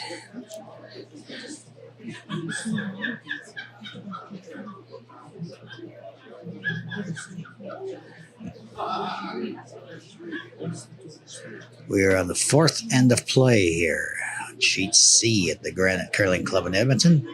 Gold medal game of the Canadian Vision Impaired Curling Championship, hosted by the Canadian Council of the Blind. And Natalie Morin throws her second stone, final stone of the end. British Columbia having last rock, or the hammer. Natalie's in the hack now, checking things out. Natalie's got a great slide. I'm impressed. If I could slide half that good when I was curling, I might have made it a career. She really does. She does. I slide. I don't use a cue or a crutch, and I can't slide half as good as Natalie. No, she's good. Such a good slide. The walk has been delivered as it hits the hog line. No sweeping required thus far. She's got beautiful weight. Just a little touch there, right on the center line. Center line, about 3 feet up from the house. Just take that shot that Fraser just threw away from him for a second time, I think. Alberta line 1, British Columbia 2, Alberta 3, BC 4 and 5. And 4. How many years did you curl for, Corey? Well, it was many. But that would be sort of giving away my age. Number. Yeah. That's fair. Too many to remember. There was those years and those ones as well. That's it. A few more in between. My back didn't like it anymore, but I'm sure I got about 20 or 30 years in while I was doing it. I enjoyed it. Such a good sport. It is. It really, really is. And we used to just love going to the out of town bonspiels, and in Alberta, I lived in Edmonton at the time, and you'd go out to some of these small communities, and the rinks would be little tiny rinks, but so you'd roll into town thinking, oh yeah, we should be able to beat these folks easy, and they knew their ice. They just whipped us every time. They were just so familiar with their own facility and that. But it's really a social game, and it's You just get together afterwards and talk about the game, and that's such a big part of curling. Absolutely. Yeah, the friends you make along the way are so important. Yeah. Final rock of the end coming from Fraser. He's positioning it now. When I moved to Regina is when I started doing blind sports, and I made most of the friends I have in the blind community because of blind sports like curling, and it's just so important. And then to come to competitions like this, you make so many more friends. For sure. It's also neat to just try something like this, because I didn't think I could curl anymore. It's just oh no, it's not really. It's neat to know that it's something you can do again. That's still something that's a possibility. Yep.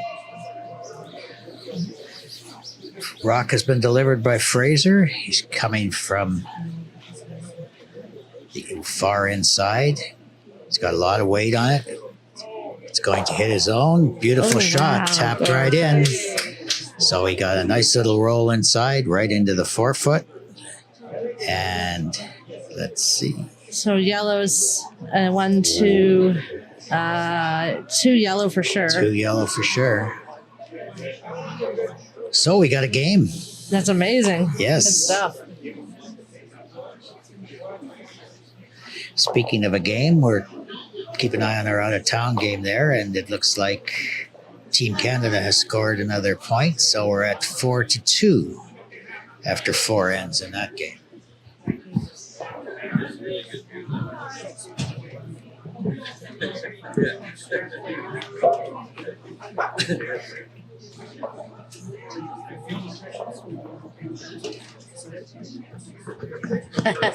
Or to put the score up. Put the score up. Put that That's score right. up. Make sure. Get it up there.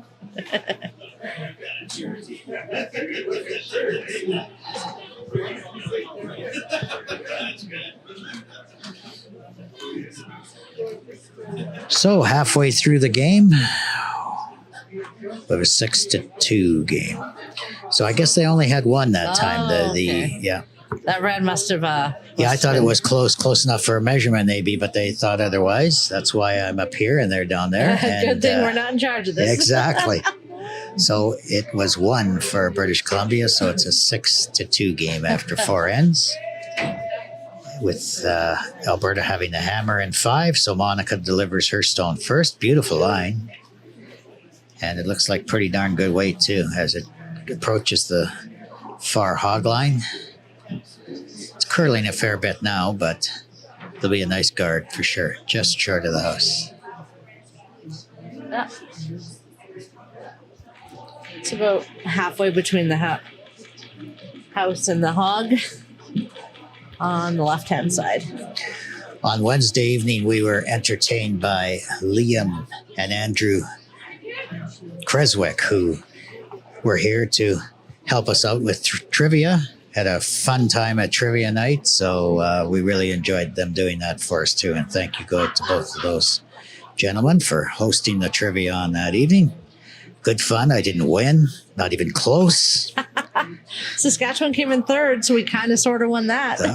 That's something to take home. Absolutely. Yeah. We were proud of ourselves. Beautiful rock by Laurie Heisert, 4 foot.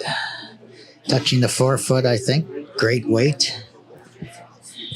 Yeah, just between the 4 and the 8 at 6:30. That works.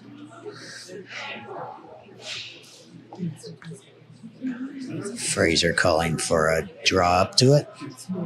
They did music trivia, and you think you know the things until they start asking you the questions. Yeah, and then you realize all the things you don't know. I know. I was all excited. I heard 70s tunes and that, so I thought, well, I got a shot, but no, it wasn't even close.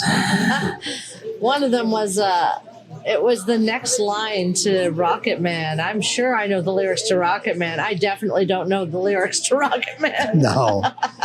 Well, I thought it would have stopped it just before an easy one, but no, I'm the same way. I mean, I've heard that tune about 7,000 times in my life. But so Monica taps the Alberta stone a little further. So they're great weight by both the leads. So we have the Alberta stone in the 4 foot, and it's sitting on between the 2 and the 4. That's correct. So just at 9 o'clock, and the other one is in the 8. The yellow is in the 8 foot at 7 o'clock. Laurie Heisert's second rock coming now. Can hear that tappa tappa tappa? You got it. And they're on the brooms. Natalie falling behind, calling the ice. That's taking a turn to the left. So, after lead stones, we have Alberta line 1 and British Columbia second shot. Oh, it looks like it's still in play. It's just really close to the edge. That's right. I wasn't sure if that one would. Yeah, those are the ones you end up tripping over later because you forget they're there. Yeah. A little bit too close to the edge. We joke, the joke in Saskatchewan is they crash out when they hit the edges. That's our word for the edge ones now. And so we don't say they die, we say they crash out. They crash out. Which is a more modern term for when you kind of freak out on something. But we enjoy saying it. They crash out.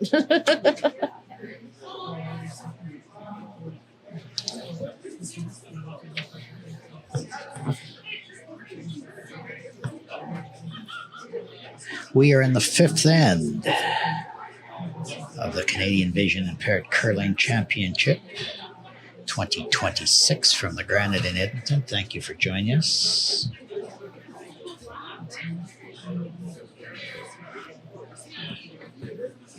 And all the teams that have come here have on some matching. Most have matching clothing for their teams, which are quite lovely. Yes, so I BC's see. in black and Alberta's in blue. And let me guess, Saskatchewan green. You betcha, green and yellow. It's tough to be green. It's tough to be green. That's really the problem here. It's tough being green. It's tough being green. Although I have to tell you this, the Granite, they did decorate for us. All of their ribbing on the side here is green and yellow, so they knew Saskatchewan was coming. That is. I like to think. Elk colors. That's right. I almost said Eskimos. Oh. Can't do that anymore. Nice rock there, delivered by Henry, and the second stone tapped Laurie's back a little bit. I think he would be shot. Yeah, so now there's yellow sitting at 9 o'clock in the the 4 foot, and in the 8 foot there is one at 7 o'clock.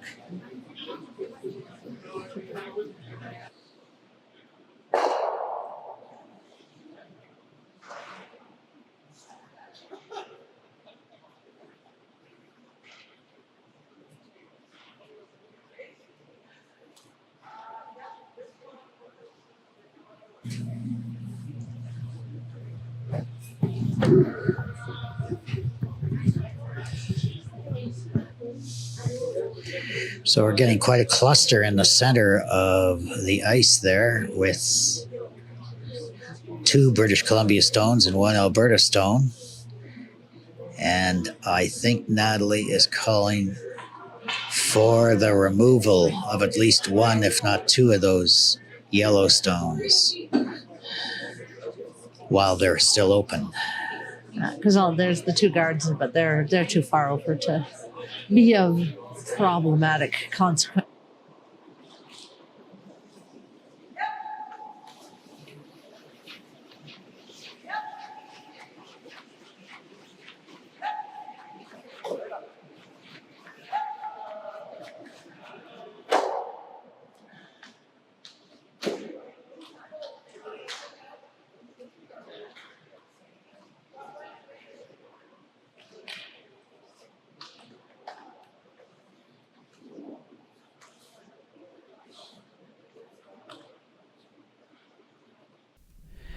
Unfortunately, at this stage of the game, we had some technical issues and our broadcast feed went down in the 5th end. We can tell you that British Columbia stole 1 in the 5th, so the score now is 5-3 as we rejoin our game in the 6th end. We can also communicate to you that the Sydney, Nova Scotia team beat the previous team, Canada, Prince George, in the bronze medal game, so Nova Scotia takes home the bronze. So we return now with only 1 microphone, unfortunately, to the 6th end of the gold medal game of the Canadian Vision Impaired Curling Championship from the Granite. 6th end, Skip Stones with Alberta having the hammer. We have the 6th end to play at the Granite Curling Club. You're watching coverage of the Canadian Vision Impaired Curling Championship 2026.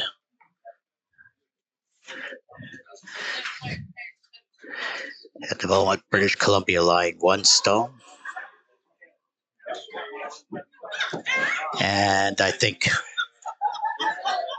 they have decided they will curl far out to the side with an out turn, draw, to perhaps put a 2nd stone in there for British Columbia. Only 1 rock in the house as we speak. Again, it's situated about 6 o'clock in the 12 foot, biting the 8. And they're going to play the outside edge because there's quite a bit of junk out front. And rather than risk the possibility of perhaps moving one of those other stones in, particularly the ones that aren't theirs, they have elected to draw in via the outturn far side as Fraser is in the hack with his first of 2 stones. And he looks like he's on the broom. It's probably a matter of weight. Probably a fair bit stickier out there. So it'll be difficult for him to come in. But he has some fairly decent weight. If nothing else, he is in the full 12. So good weight from Fraser. I thought it was going to die out there a bit more. So again, that's why he's curling and I'm not. So British Columbia lies 2 in a 6-3 game. Sorry, while we were away, British Columbia scored. They've got 3 singles now, scoring in the 1st, 4th, and 5th. And Team Alberta scoring in the 2nd and 6th. Or sorry, 2nd and 5th. 2nd and 3rd. How's that? Yeah, 1, 2, 3, 4, 5.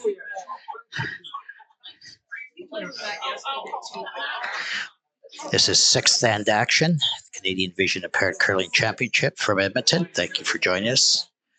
And again, our sincere apologies for the technical difficulties that have happened throughout the broadcast. Like I say, technology is wonderful when it works. And subsequently, we've only got one mic to work with, and I think we flipped a coin. It probably should have gone to Amber, but it didn't. So one of us will try and guide you through as we try to fix our second microphone, and hopefully we can wrap things up with Amber back on the mic.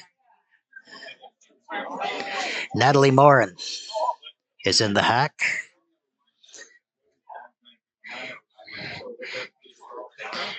And we're looking for either an outside hit or an outside draw at least.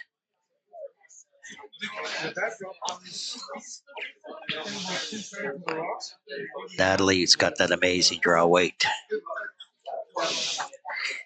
Rock is delivered. They are on the broom. Now they've called off the sweeping. Now it's back on. They need to get a little roll or a little rub. So she takes that second British Columbia stone out and rolls. She's still biting the 12 on the outside at about 3 o'clock. So we've got a rock at about 6 o'clock belonging to British Columbia, and we've got a rock at about 3 o'clock in the 12-foot.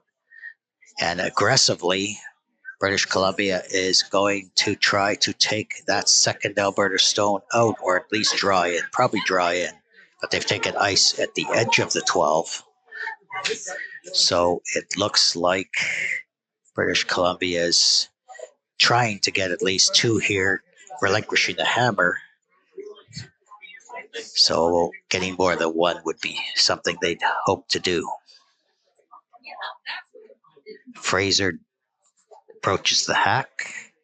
He's a seasoned veteran in the curling game. I know he started out with the Edmonton Curling Club, and Fraser moved out to British Columbia and now curls in Vancouver and has his rink here participating in CVICC in the gold medal match. Delivering the rock. Sweepers are on it right away. And they've been called off. Reaches the hog line. And it is biting the 12, full 12. Full 12. So that is second stone. Beautiful weight by Fraser there. And he's looking at 2 now with Natalie Morin having 1 rock to go. Again, folks, we apologize for the technical difficulties this afternoon. Sometimes you get everything all lined up and teed up and expect the unexpected. So we realize a lot of you have lost the audio feed on a couple of occasions, and we apologize for that. Hopefully we can finish this out without any other delay this afternoon. CVICC 2026 from Edmonton, Alberta. Alberta Sports and Recreation Associations for the Blind, ASRAB, celebrating their 50th anniversary. They were very willing participants in this event and sponsored one of the lunches. So we thank them for that. We thank everybody at ASRAB. If you are a blind or vision impaired athlete in the province of Alberta, we strongly suggest you contact ASRAB. Lots of programs and activities and sports that you may or may not wish to become involved with, but give ASRAB a call. It's Alberta Sports and Recreation Association for the Blind, ASRAB, celebrating 50 years. And again, we thank them very much for their support of this event in Edmonton. Another individual we want to thank is Yvonne Lafort. He's our umpire. We'll tell you a little more about Yvonne as the afternoon goes on, but Alberta deciding they are going to try to draw in on that far side. Yvonne Lafort comes to us from Sydney, Nova Scotia. He's our head umpire, has all the credentials in the world. He's been a tremendous support to blind curling in Sydney and Cape Breton, and has also agreed to come out and join us for this event this year on a volunteer basis, and we thank him very, very much. The curlers love him. He's very skilled at what he does, and we really appreciate his involvement with blind curling, not only at this event, but throughout the years in Sydney.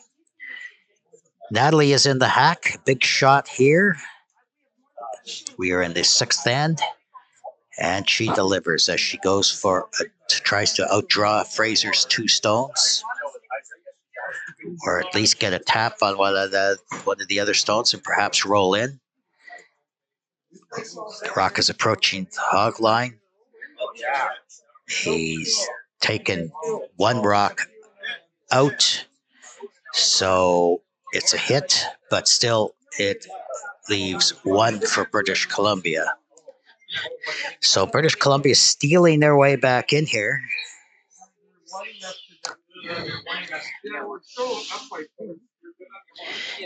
Gain another point. And we are looking at a 6-4 game with 2 ends to go.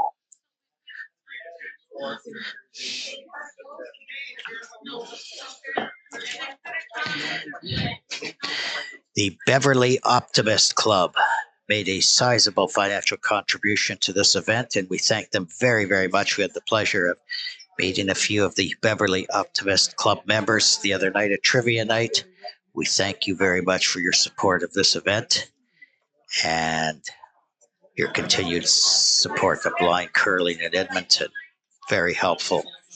Obviously, it takes a lot of financial resources to host an event like this, and we're really thankful for the Beverly Optimist Club in supporting us at CVICC 2026.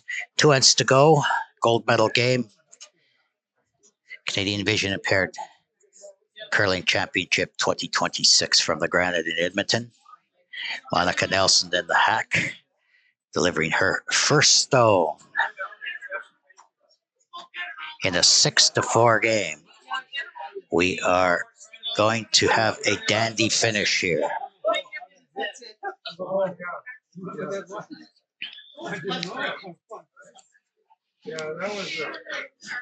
Monica plays lead for the Vancouver team under the Vancouver Curling Club, along with Henry Viss, Dave Viss, and Fraser Hiltz. And sweeping is Tom Kennedy, and Pat Willing is the coach guide,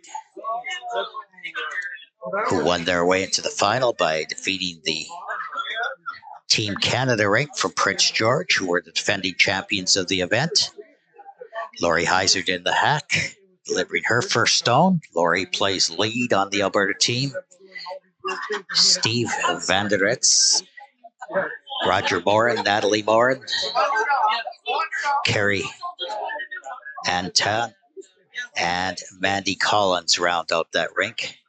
Carrie is the sweeper, and Mandy Collins is the coach guide. Laurie delivers her stone. They're on the brooms, just crossing the hog line in front of the house. Probably could be utilized for a guard of some type.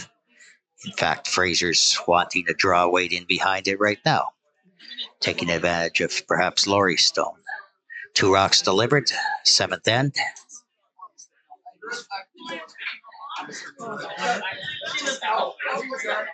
Monica second stone.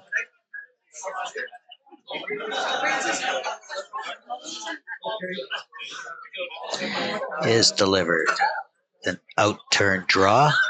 Perhaps got a little wide of the broom, but still in play. And the sweepers have jumped it right away, and they're on it. 3 sweepers, in fact, trying to get it over the hog line, and have been successful in doing so. In fact, they've dragged that quite a bit. It's probably about 2 feet in front of the house, right on the center line. So it's going to be one of those ends again, plugging up the center.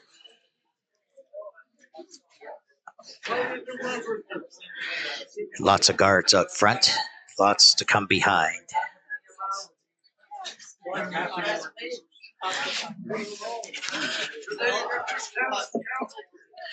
Laurie's second stone coming now. And Laurie delivers the rock. Following closely, they were on the brooms, now they're off the brooms. Looks like Laurie could be on one of the British Columbia guards out front as they slowly let it die. And it just rubs the guard. No, it's actually past the guard. Or may have just rubbed it, but it's still out in front and again could be used as a guard. So we have 4 rocks thrown and 4 rocks in play, although being outside of the rings.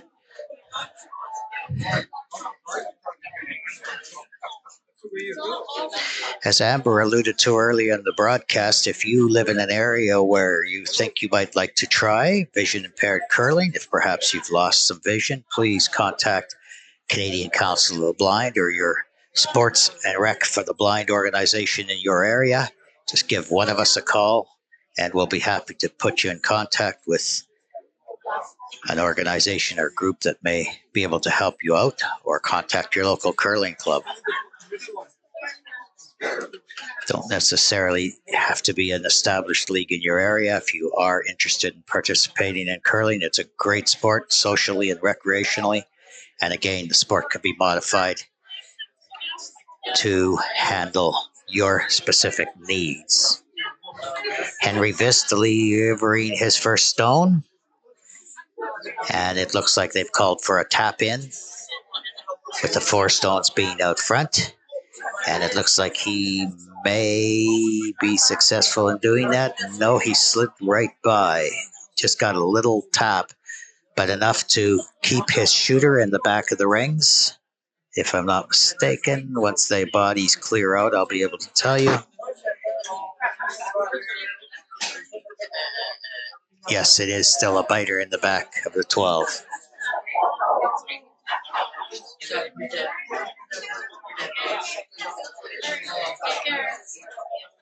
So Natalie's calling for a draw, using that as backing with an out turn, far right side of the rings.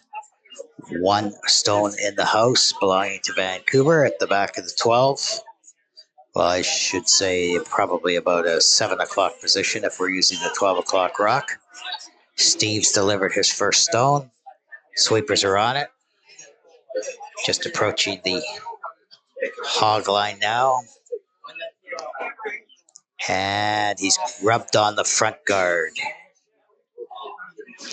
So he's left a bit of an opening for a draw in, but he just rubbed the guard. I think it would have had excellent weight if it just didn't catch the corner of that. So we're still looking at 1 British Columbia stone, the 7th end. Team Alberta leads Team British Columbia 6-4.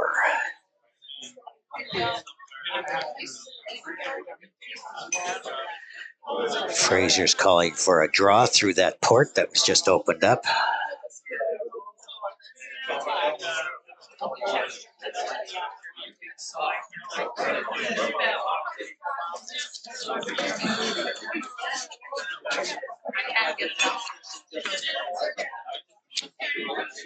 Stones delivered by Henry. It's got a nice slide too. Experienced curler from way back. And there's no sweeping involved. Now they've jumped on it a little bit as it starts to come. But it looks like he could get a little rub on one of the front red and roll in behind cover. He did get a little tap there, enough to slow it down. So, in fact, Vancouver now is lying 2. The little rub he got and roll was into the forefoot on the center line. So Natalie is calling for a takeout. So we're looking at a rock at about 6 o'clock and a rock at about 7:30. The 6 o'clocker is in the forefoot. The other rock is biting the 12. So Vancouver would be lying 2 right now. Steve's second rock. Attempting a takeout. Looks like he's right on the stick and right on the broom. It's coming over a bit now. And he did get it and lost the shooter also. But the shot rock has been removed. Or the lead first rock anyway, first counter had been removed. Did lose the shooter, but a successful takeout there by Henry.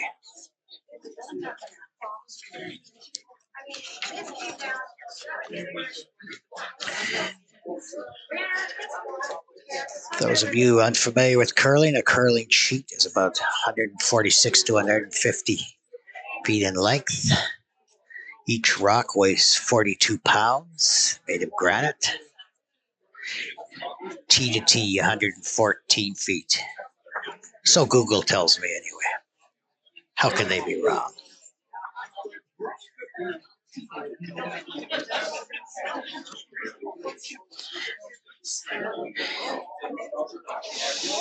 British Columbia stone, again calling for that draw to replace the one that was just taken out by Alberta.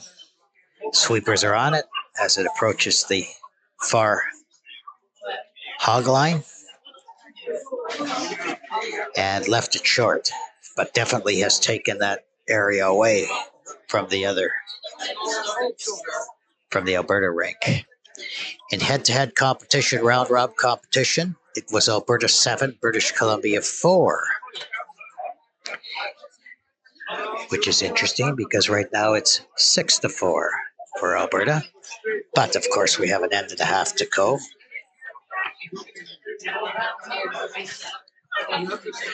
Round-robin competition, Alberta completed it with a 7-0 record, Team Canada 6-1. Followed by British Columbia at 4-3 and Nova Scotia at 4-3, but the British Columbia team beat Nova Scotia 8-4, thus claiming third place. Ontario had a 3-4 record, Manitoba New Brunswick a 2-5 record, along with Manitoba, but 7-6 New Brunswick victory over Manitoba gave them the edge there, and Saskatchewan was 0-7. Delivering the Alberta rock, Roger. It's a little wide, but got a beautiful little roll in. And in fact, is now shot rock. Rubbed the run of the guards out front. I don't think they anticipated he would stick around, but he certainly did. And he is shot rock and he is buried. So Alberta is in good position now. I think Fraser is calling for a simple draw right into the area there at the back. It's about all he's got. There's very little he could do. That rock, that roll he got was in behind a lot of cover. So Fraser's just going to elect for a draw. Third stones, seventh end, CVICC.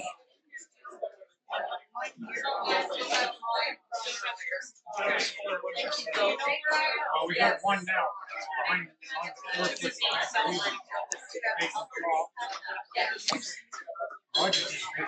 And David delivers the rock. Sweepers are on it. They've got to hurry or they're going to rub against the front guard. And in fact, they are not in time. So they've rubbed the front guard, left a bit of an opening there for a draw. if required. There's 1, 2, 3, 4, 5, 6 rocks out front. So it's getting quite clustered, and that may dictate what Alberta does moving forward.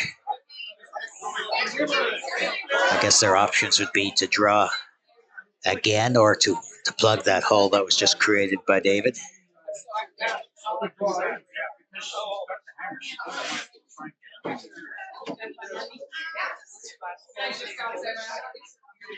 They're looking things over right now.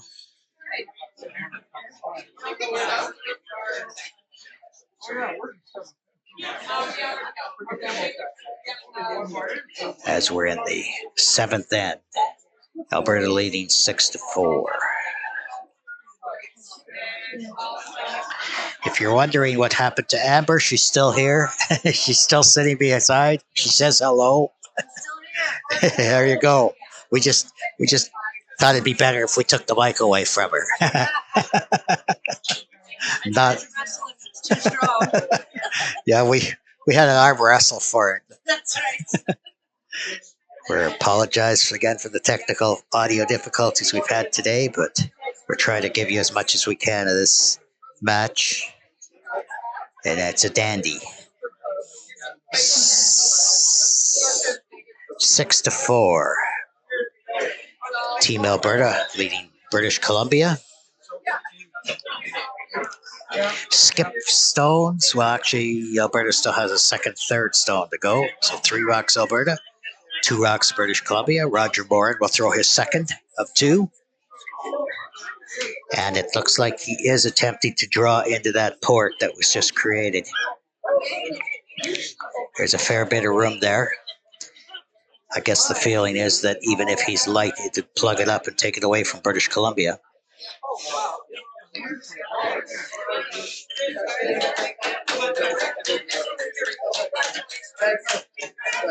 Rock is delivered. Nice soft weight. It's got a fair bit of curling to do. In fact, it's not curling. So Roger was a bit outside on that one. And he is way off to the side on the 12-foot. It just didn't curl at all, whether it didn't have a handle or what happened to it, because that certainly isn't, I'm sure, what they were attempting to do. 7th end CVICC gold medal game. Yeah, that's what it is.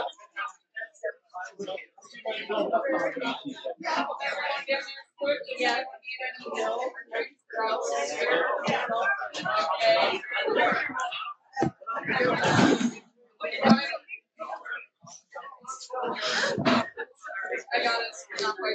We'll give you a final score of the other game when it's available. They've taken the score down already while we were dealing with our technical issues, so I'm sorry I don't have that for you.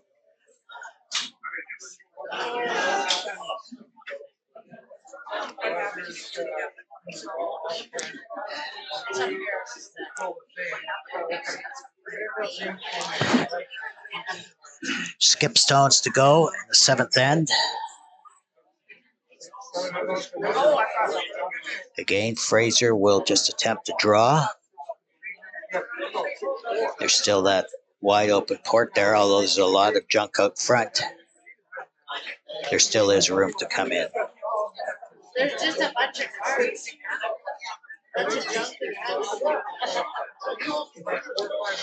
And Fraser releases his first of 2. No sweeping required at the moment. It needs to curl a fair bit to get it by the guard, and he does not. He taps on the guard. It's just basically widened that port now, so we've got another yellow rock out front, which makes it, about 4, 5, 6, 7 rocks out front now, but there's still a wide opening. It still is feasible to draw into the middle of that pack. And that is exactly what Natalie Morin will attempt to do. As it stands now, Alberta lies 1. British Columbia has a biter at the back.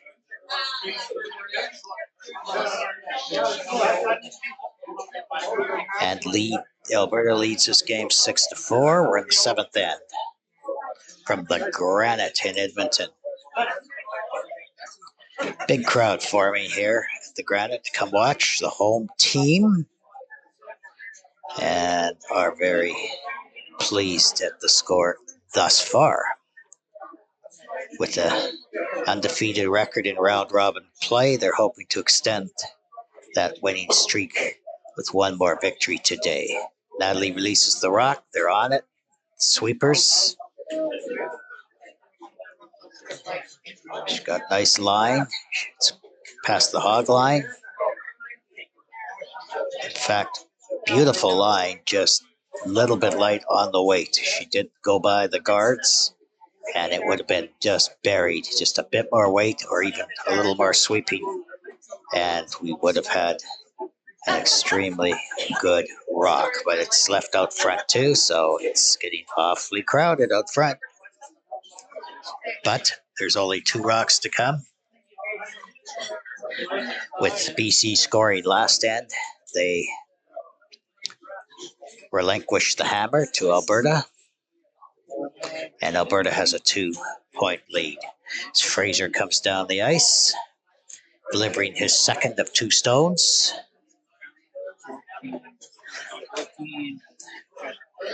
And Fraser again will draw in, or attempt to draw in. It's a funny looking house. The right side, or coming to draw weight from the out turn, is wide open. We have about half a sheet of ice open there, but it seems to be giving them a little bit of a hassle.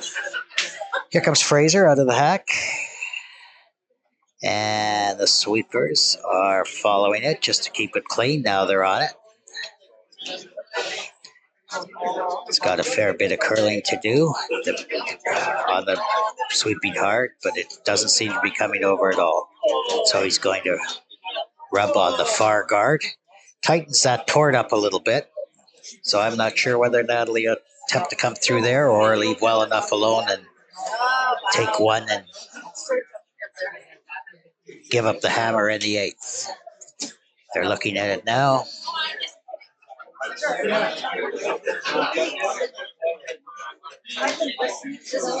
Alberta lies 1. We are in the 7th end. 1 rock to come.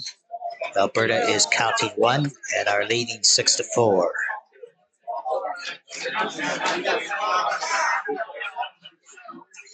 Natalie steps into the hack. Sweepers are on the ready.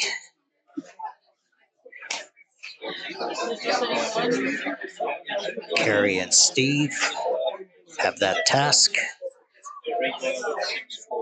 And Natalie is attempting to draw in and take that second point if she can get it, which would give her a 4-point lead. So we saw her do that yesterday, take an extra point that nobody thought she would take a shot at. She was very successful at it, so maybe she can do that again today. She's delivered the stone. Sweepers follow close. Nobody's on it now. Looks like she's nicely through the port. It's going to be a weight question, and it looks like she may have it, unless it curls too much. Unless it curls too much, it's by. She's getting a nice little roll, and in fact, Natalie will get 2 points, if I believe.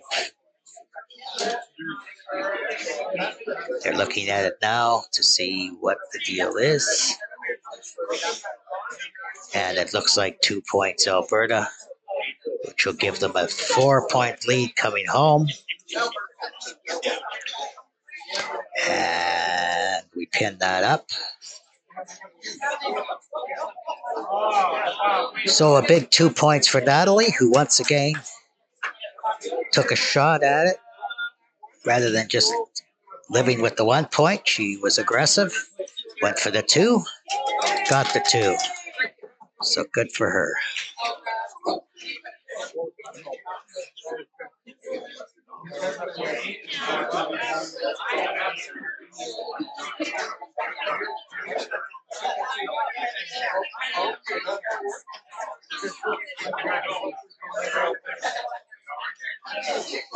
And we have one end to go. Laurie Heisert in the hack.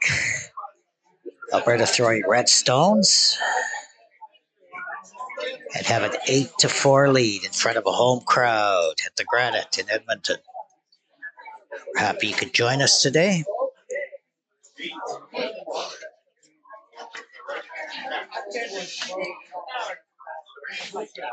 Going to be a difficult challenge for British Columbia to come back. But never say never. Laurie's first rock. Sweepers are on it, coming this way.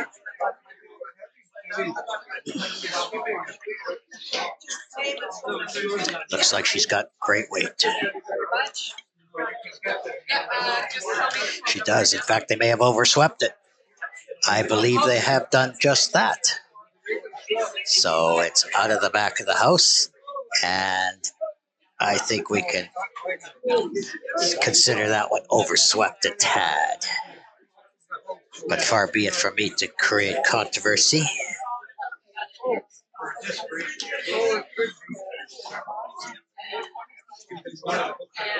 Eighth and final end. CVICC 2026, hosted by the Canadian Council of the Blind, the governing body of blind curling in Canada. This is probably our 18th year of hosting the event, which traditionally was held in Ottawa, but as of last year was decided to move it around the country a bit, give everybody a taste of what blind curling is all about. Monica delivers her first rock and just short of the hog line. So we have Laurie Heisert back in the hack for her second and final stone of this event, barring a miracle and a tie. And they're sweeping that just to keep it clean. But once again, I think Laurie has given it that little extra weight on very keen ice. The ice here has been great at the Granite. Once again, we thank the Granite for all their support and help. They've done a great job all week. Ice has been pristine. And everything about this club is first class. We appreciate their support and help in every aspect, from their staff to their volunteers to their ability and their dedication to detail and everything they've done for the blind curlers this week. It's just been tremendous.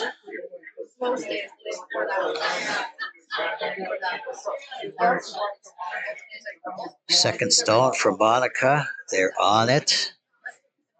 And again, she's probably holding back a little bit based on Laurie firing her 2 stones through.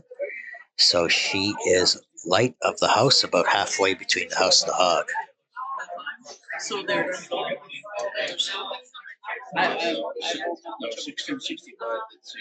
It is 8-4 coming home. CVICC gold medal match from the Granite.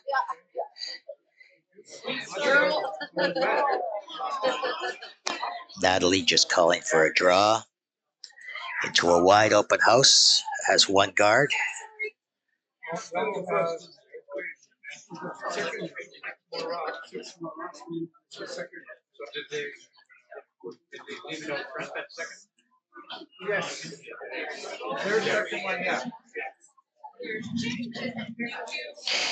Yeah, great. I have to talk, and Amber's into the snacks.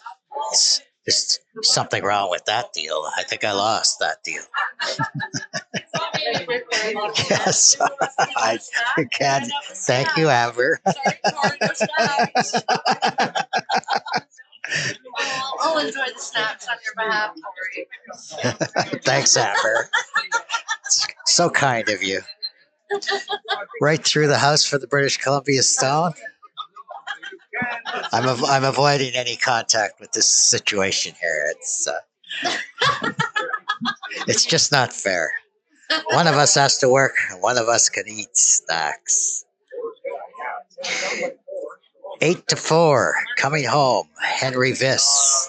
You don't need to give the commentary of Amber as well as the commentary of Curly. I think it's important Viewers want to know what Amber's doing right now. It's Okay. Enjoy the snack before you head down. Henry Vest delivers his first stone. Of course, British Columbia needing 4 to tie. So it's imperative that they start putting some rocks in the house. And he's got nice weight there. I think that one's going to be a keeper in behind the guard. Beautifully placed. Nicely done. Into the biting the 4. So guarded up. Beautiful stone, beautiful weight. British Columbia lies 1. At about the, we'll call that the 3 o'clock position. But definitely behind cover. But it's a long guard, so Natalie can still come at it, and she is taking that challenge right now to either draw into it or take it out. Taking ice just off the center line with an out turn. Steve's first rock.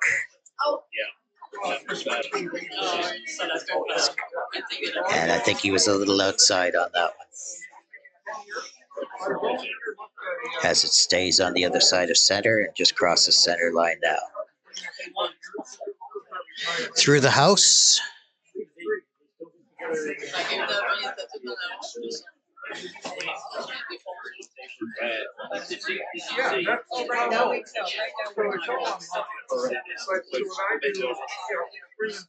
British Columbia needing rocks in the house now. They're down 8-4.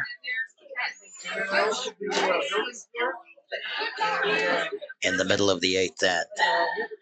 We thank you folks for tuning in wherever you may be viewing this or listening to this. Appreciate your joining us today. Hope you've enjoyed the coverage as we wind things down. The British Columbia stone delivered. Looks like it might be a little too heavy, again down that very slick center line. In fact, it is through the house. So 2 rocks are out of play for British Columbia. They are counting 1 with 1 long guard, but they're running out of stones here. To the 8th end of an 8-4 game for Alberta over British Columbia. The Edmonton Blind Curling Club are on top in their home rink and about to become,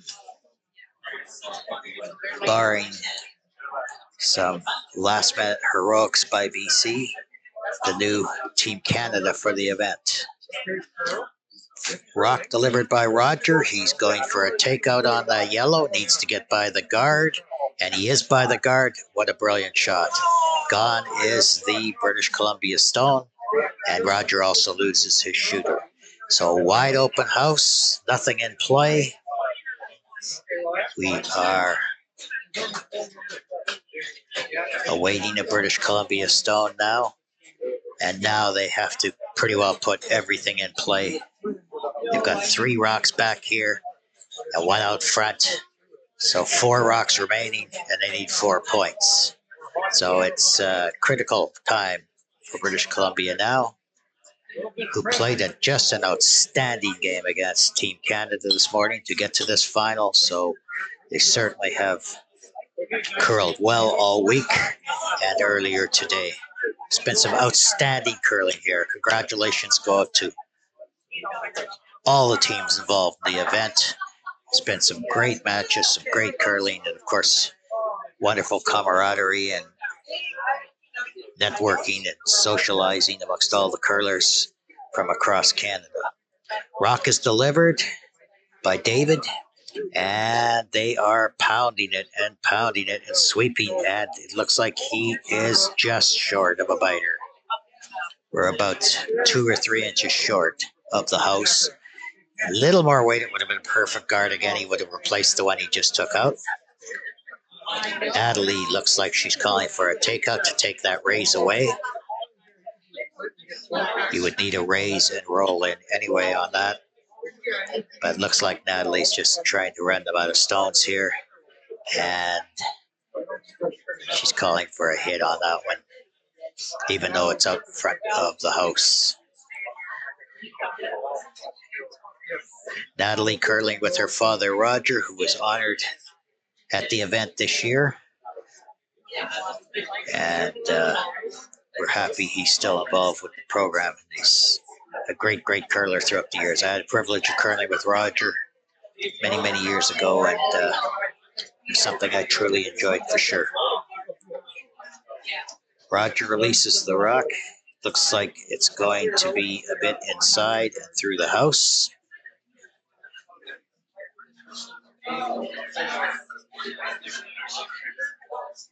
And now British Columbia are looking at perhaps raising that front guard in, getting a wick, and perhaps putting 2 stones in there. Incredibly difficult shot.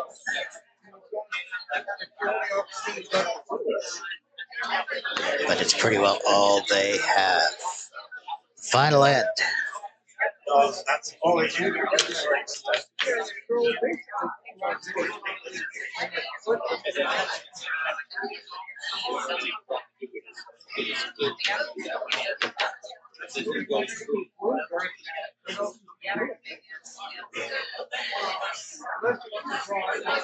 Once again, score is 8-4. As we're looking at our final stones here. David delivering.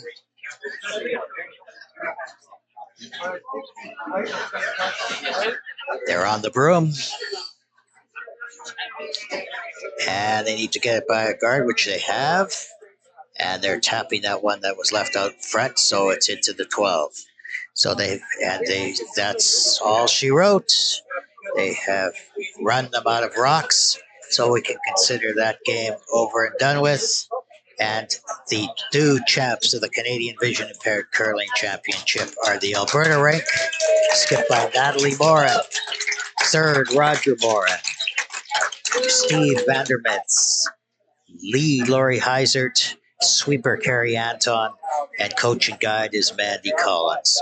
So congratulations to Team Alberta, who defeat Team British Columbia in this thrilling match to wind up the Canadian Vision Impaired Curling Championship 2026.